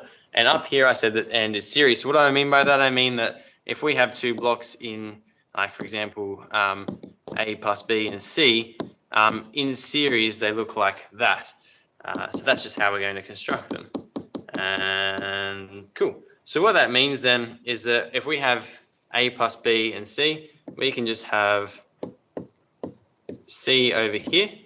And then finally, we're going to break this up into a parallel, because OR is a parallel of A and B. Cool. We then go ahead and join everything at the bottom here, and that is our PMOS circuit. Any questions about how I got the PMOS circuit from that equation? Cool. All right. Awesome. It would now be prudent then to talk about NMOS. So for an NMOS, we kind of want to do very similar, but the opposite. So for an NMOS, what we want to do is for an AND, it's just going to be the opposite. We're going to interpret that as parallel. And for this, the OR, we're going to interpret that as series. And so we just construct the exact same thing, and I'll do it in green to contrast with the PMOS circuit. And what I'm going to do is I'm just going to construct it over here. So looking at our equation, which is this guy over here for reference, we can see that we've got an OR, and we put ORs in series. So what that means is that we're just going to go and say that's our B bar. And then we've got the rest of our circuit, which consists of an AND and an OR. ANDs are parallel, so I'm going to break that up into two branches. One of them is going to have 2, and one of them is going to have 1. That was horrible. Cool. So this is going to be C, ANDed with A and B. And that's because, remember, A and B are an OR, and so therefore they are in series here. Cool. And so let's pull this down a little bit. We just join the bottom there and give that to ground. I don't really need a rail up here anymore. I can get rid of that. And then we just join these two together. And that's our F, or our G, or our H. I think it was H. Was what we called it. Or our, I can do better than that. Cool. And that is our output there. Cool. So any questions about the PMOS, the NMOS, or the overall combination or design of a CMOS circuit? The way Peter did it in lectures for NMOS, she still used series for AND and parallel for OR, but she finds the dual of. Right. So Yeah. just in case that causes confusion. Yeah. Thanks for clarifying. Yeah. So to repeat, just in case the people online didn't hear that, yeah. So in the lecture, you would have seen that instead of using the same equation, i.e. this one, for both the PMOS and NMOS circuits, what Bina did was she found the dual of this one, which perhaps if I have time, I might go through an example. And then for that one, basically just use these rules up here. I'll highlight them, not that one. Use these rules up here exclusively. So which circuit represents the original H circuit and which is the complement of H? So the entire, yeah, so this would represent the H. I think what you're asking is that this would represent like H, and this would be like the dual or H complement down the bottom. But like, I mean, really, the entire thing is H, right? That's that entire thing describes how H works. Yeah, cool. Yeah, excellent. Any other questions about CMOS stuff? Yeah. Do we have to invert it at the end, or I've seen something like that? I think because I inverted all of the elements at the beginning, I think it's fine. Okay, you don't have to invert it back. I'm pretty sure not. No. Yeah. Yeah, 99% sure. Now you're making me doubt myself.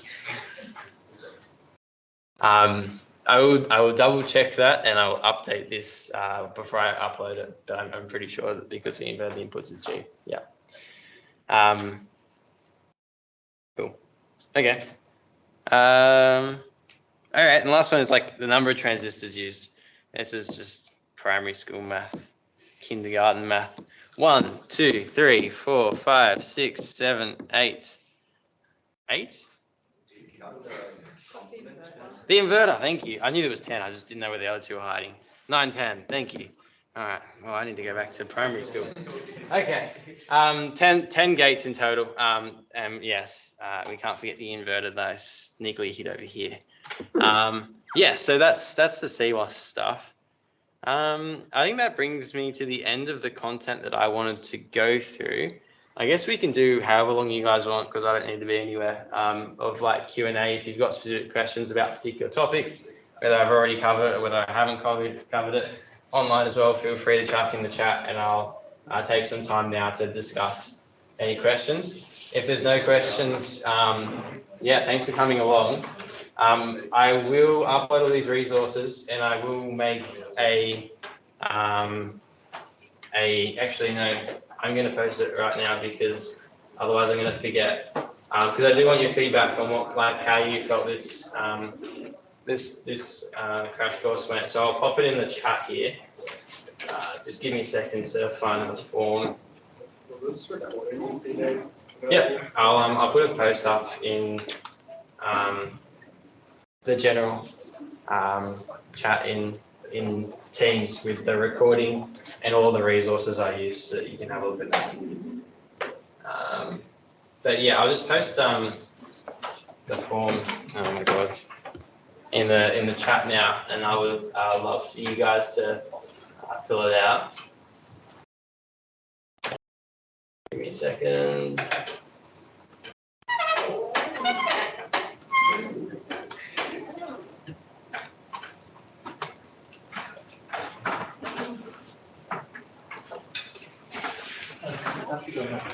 Cool. Thank you. Good luck for the exam. Where are we?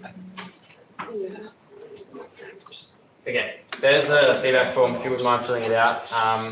But yeah, any other questions, feel free to chuck in the chat. Or yeah, if you've got questions, feel free to ask.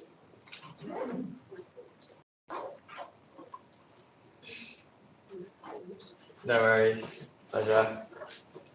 Good luck for your finals. No questions?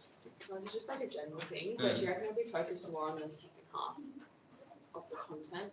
So, like, I think you still get a question on, like, you know, given this function, write the sum of products and the product of sums. But there'll be one question, and I think, yeah.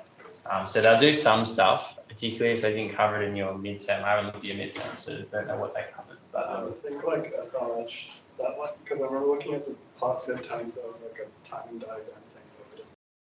Yeah. Very long. Did you want me to go through SR just quickly then? Or are you guys good with that following the lab? It's up to you. Does someone want to do it or not? Yes? All right, let's look at latches. I'll make a new one. Okay, so I'm going to talk about the one that we use in the lab, because that's the one I'm the most familiar with, which is the NAND gates. So we have two NAND gates, right? And they kind of look like this. That was a lovely drawing. Q bar, and then we have S and R. And really these are /S and /R, but we're just going to kind of leave it like so. So with the SR latch, then how does this work? Well, it's just probably best if you take a second after the crash course at some point. I know your exam's on Saturday, isn't it? Yeah, maybe not enough time.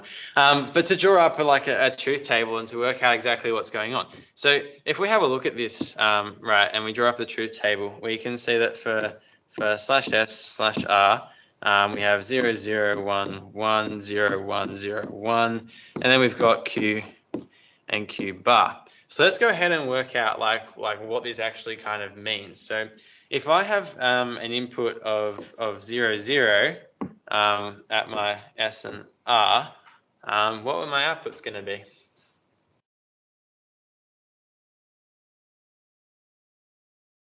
If I have an input of 0 to a NAND gate, what would the output always be? 0. Oh no, 1. 1. I like to think about this as ignore the not. Think about it like an AND. If you have a 0 to an AND gate, it's always going to be 1. Invert that, you get 1. So these are always going to be 1, right? If we have 0, 0. And so for SNR of 0, 1 instead, let's see what the output looks like. So again, this is going to be 1 because we have an input to the first one of 0. But then for the second one, we have like 1, 1 at the inputs. An AND of 1, 1 is going to be 1. And so we invert that, we get 0. We can see if we reverse SNR, because the circuit is symmetrical, we're just going to get 0, 1 for an SR of 1, 0. And the other question is, what happens with the 1, 1? And this is something that hopefully you explored in the lab, but I know that probably a lot of you didn't. So let's have a think about what happens. With a 1, 1, we call it the undefined state, right? It's not really undefined. Wow, that was a mess. It's not really undefined. It's undefined sometimes. It really depends what your previous Q and Q bar are. If we have an input of 0, 1, which I've got kind of up here at the moment, that means we have an output of 1, 0. And we transition to the 1, 1 state, so we change R bar to be 1, S bar to be 1. So let's go and just denote that by changing that to a 1. What happens to our circuit now? We change 1, so we really just have to reevaluate the top NAND gate, which is 0 NANDed with 1, which is still going to be 1. And so nothing changes, right? So really, I'm going to write undefined over here and say, like, if this is our previous, what is our undefined state going to be? If we come from 0, 1, Q and Q bar are going to be unchanged, right? 1, 0. By symmetry, if we come from 1, 0 and we change the 0 to a 1, then what's going to happen is we're still going to have 0, 1 here, so nothing changes. So when we go from one of these two states here, and then we change our input to 1, 1, you can see the output doesn't change. That's really important because it's what underpins the way a flip-flop works and a latch in general, because it provides like a hold state.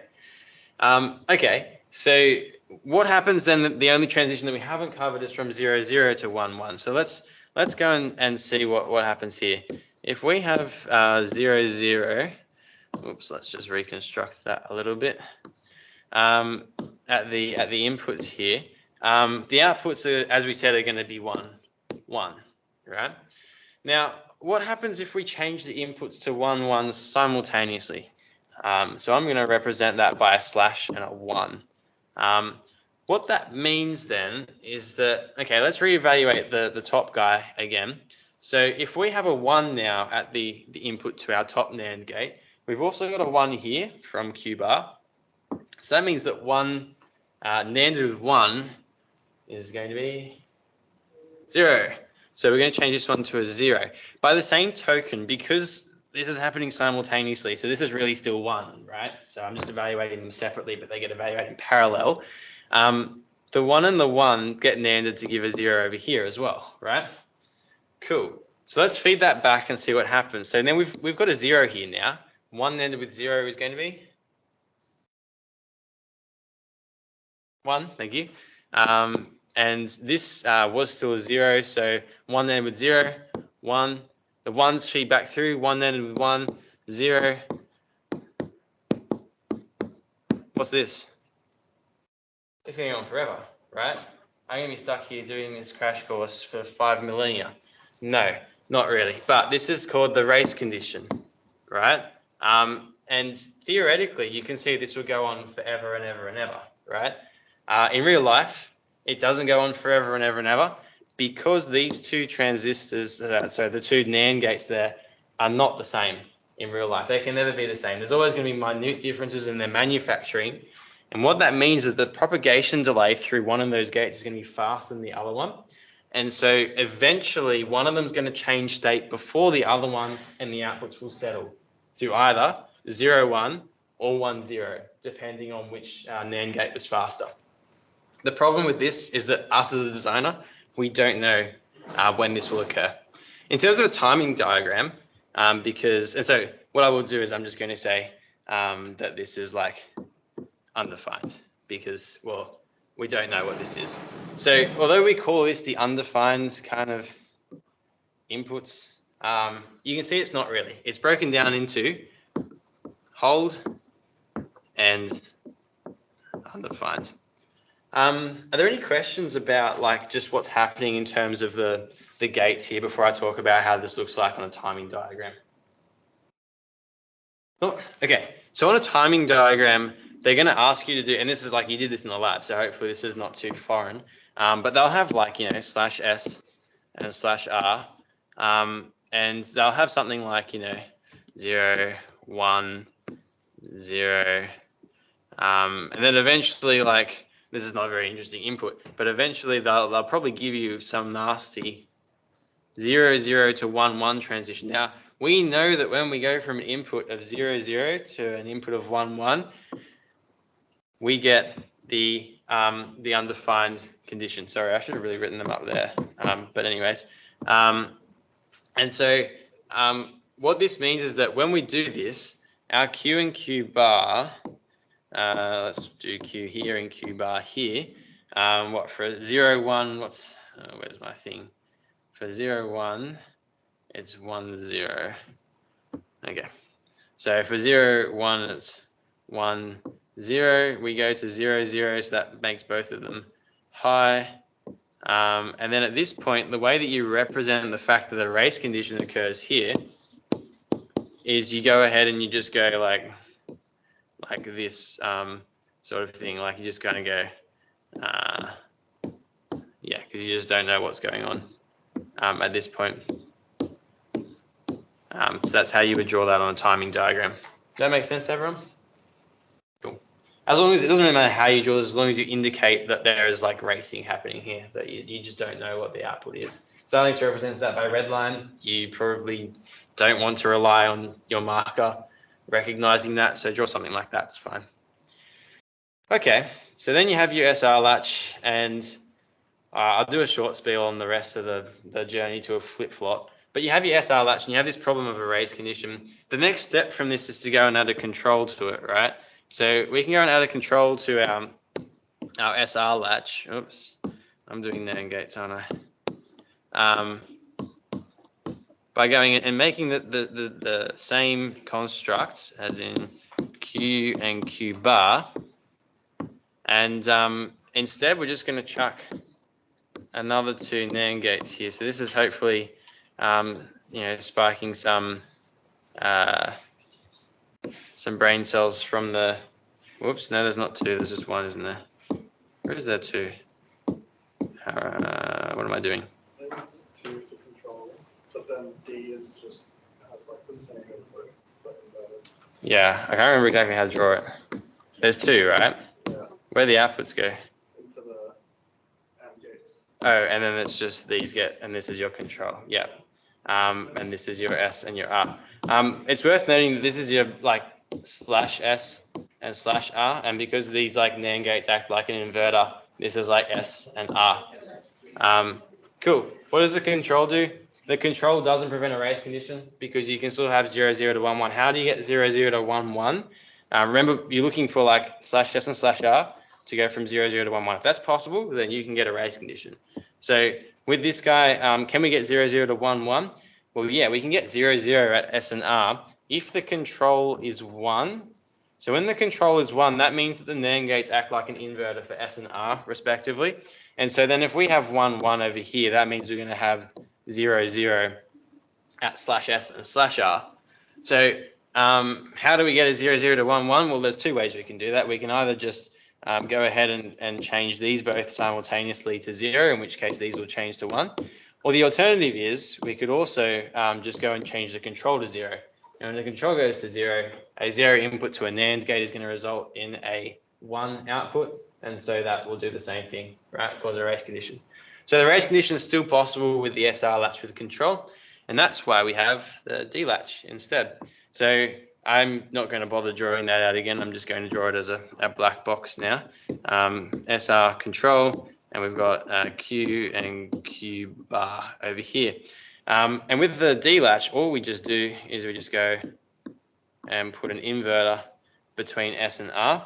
And now it's not possible to get a race condition because S and R can never be the same thing, and therefore this state of 0, 0 can never occur. 1, 1 can still occur because the control can still be like equal to 0, but 0, 0 can never occur. So the D latch means that you cannot get a race condition. Does that make sense to everyone? Awesome. Yeah, and then it's just flip-flops. How do you make a flip-flop? You just put two latches together.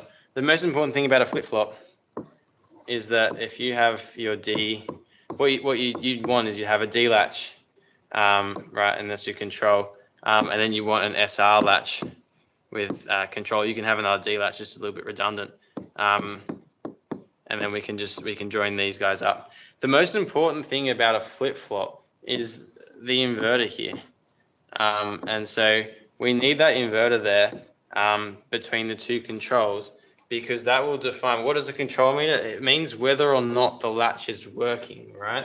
If we go back to our SR latch up here, when we have a control of 1, /S and /R can change, right? The NAND gates act as inverters, so therefore Q and Q bar can also change. If your control is 0, we can see that /S and /R are both 1. And remember that when they're both 1, that we're interpreting that as the hold state. It either goes into the hold state or the raise condition. Hold state just means that like the Q and Q bar don't change. Okay. So what I'm trying to say here is that the control really just determines whether or not the latch is working or not. And so it's really important to have the inversion between the two latches so that only one of these latches is enabled or working at any one time. If you were to remove that inverter there, it would no longer work because they would both be enabled at the same time, and any change in D is going to end up in a change in Q at the output immediately, rather than for a flip-flop, we want it just at the clock edge. Was there anything you wanted me to talk about with respect to latches and timing diagrams, or was that kind of it? Are there any other questions with like this stuff or anything else? No? Cool. Muy bien. Any questions about anything else then before we wrap up? So is it a positive clock edge or change? This one, let's work it out. So let's put the inverter back there.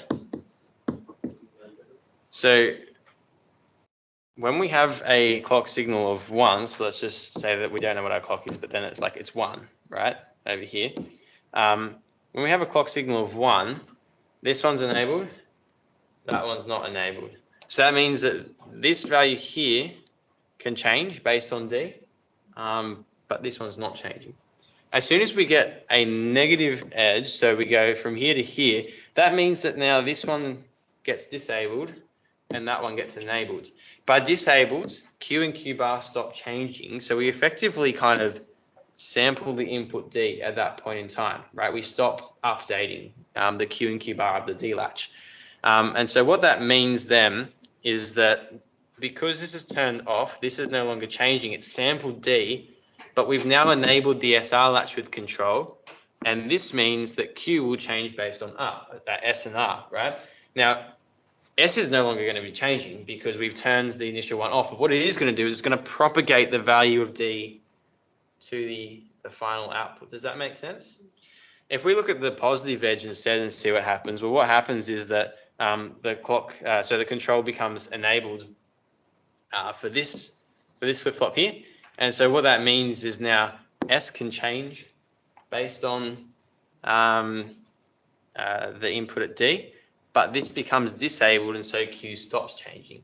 So you can see that at that point, Q doesn't change. So Q is not changing on the positive edge, it's changing on the negative edge. It's all about looking at how the values propagate through in terms of which latch is enabled. Does that make sense? Yeah. So this would be a negative edge triggered flip-flop. It's worth, just as an aside, just because I'm interested in this kind of thing, let's just say that your inversion here took really long, like a millisecond. And the evaluation of your D latch took, 10 nanoseconds. What that would mean is that the latch here would become, there would be like a period of time where both of these are enabled at the same time, right? And so that's really bad because now it stops acting like a flip-flop and starts acting like a latch. And so this is really important. And this is where I don't think it's taught in this course, but you'll learn in future courses. You have your setup times and hold times, and that's just basically the time needed to do this sort of thing. But yeah, this would be bad design if this is never going to happen because the inverter is not going to take a millisecond to evaluate. But yeah, anyway, I shouldn't say that. I'm just confusing you. Ignore me.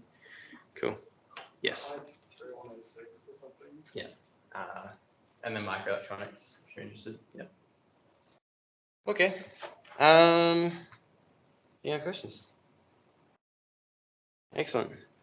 The very last thing then, before I stop the recording is please go and do your My Experience because we're on there this year, which means we want your feedback. So you can tell us whether we're great or horrible demos, and it's totally anonymous, so that's cool. We like constructive criticism, so please let us know how we're doing. We like feedback. Cool. And in that case, I think that's everything unless anyone in the... so Thomas says, what would a positive edge one look like? Okay, so real quick then, for a positive edge one, well, Tom, what we want is we want everything that's happening on the negative edge to happen on the positive edge, right? And so really what we want is we want an inversion of the clock so that it looks like this instead. So what we can just do is we can just go and chuck an inverter right here. And what that will do is it will invert the clock so that it appears like everything is happening on the positive edge. But for this kind of signal here, which I'm going to call X, it's really just like a negative edge triggered. But like, yeah, you invert it. So it becomes your overall system is positive edge triggered. Does that make sense? Does it have the inverter at the clock terminal instead? Yeah. You could do this, or I'll make an alternate suggestion. Get rid of this one and put your inverter there. So remember, you still need to maintain the inversion between the controls. And if you just move that one, that will also make it a negative edge trigger. Yeah. Cool. All right. In that case, that'll be it. Good luck with your final exams. I'll stop this recording. Thank you. No worries. Thank you very much. Pleasure. Good luck.